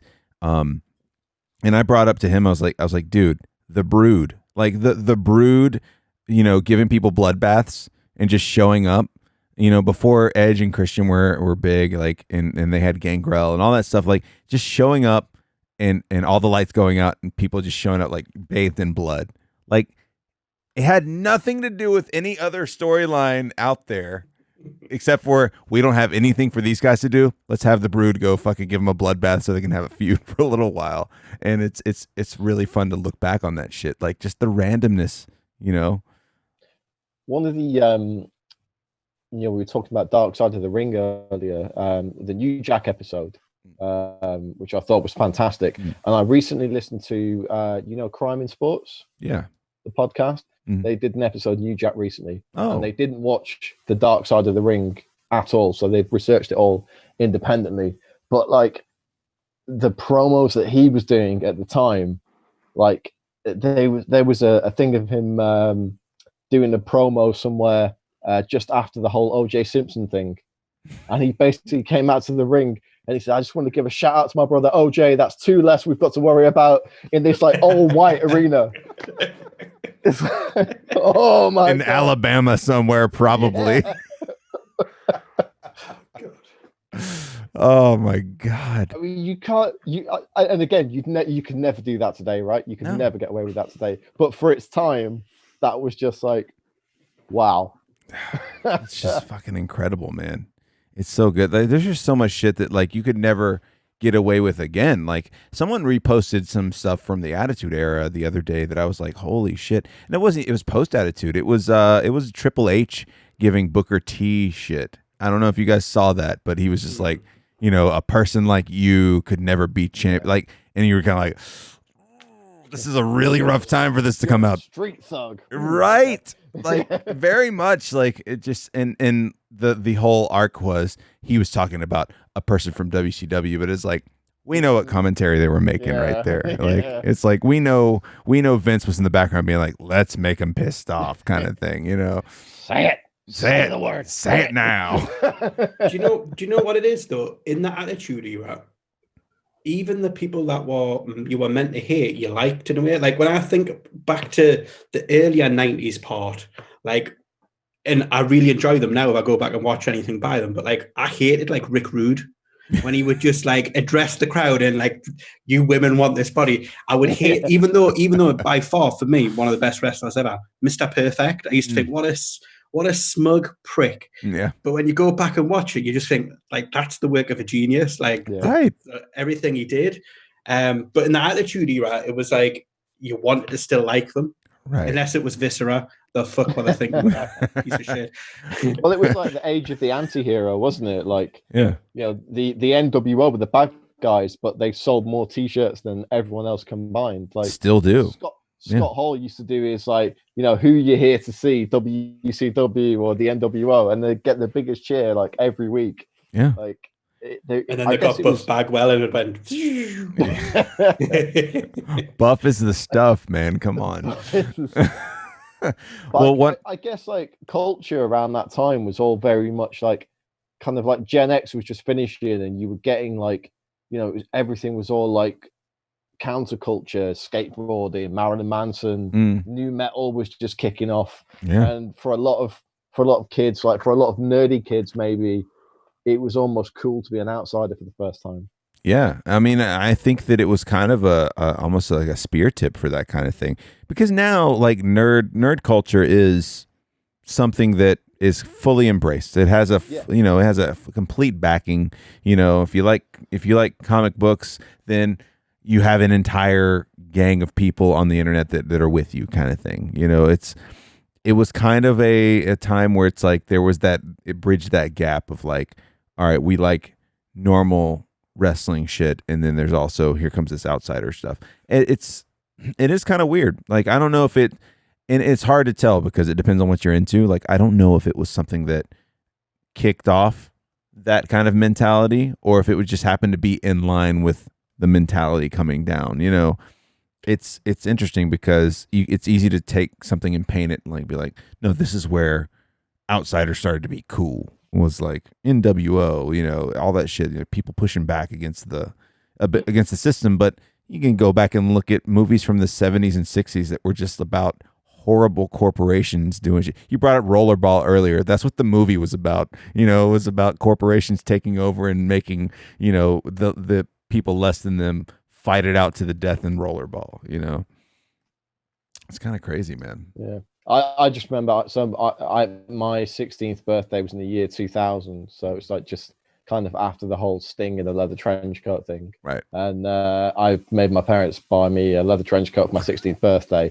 My birthday's in May, right? So the start of the summer, and I wore that fucking coat 12 months solid. I've never sweated so much. You were so cool. Mascara running down my face. So you looked like Sting by the end of the day. It was wonderful. Yeah. A really sad Sting. I saw the best meme the other day about speaking of Sting and about the Crow, and someone was just like, the Crow was just the goth version of RoboCop. Yeah. I sat there and laughed for about 10 minutes at that shit. I was like, God damn it, it is. It's so fucking funny, man. Oh, Jesus. Guys, we've almost hit 3 fucking hours already. Jeez. I really appreciate it. Dude, I really appreciate it. I've watched an entire sunset behind Ian's beautiful shirted body, right? But you can follow Brad at MMA Brad 48, and you can follow Ian at ISTB 87. For now. He might change it in a couple of weeks, but for now, you can, as of August 1st, 2020, you could follow Ian there. But I really appreciate you guys being on. This has been a long time coming. I think Brad was saying while we went to the bathroom earlier, we were waiting on Ian to get back. Like, I think we've been trying to put this together for like 4 fucking years. Yeah. It's been crazy. It's been a long time. We need to not make it that long in between them. That's for sure.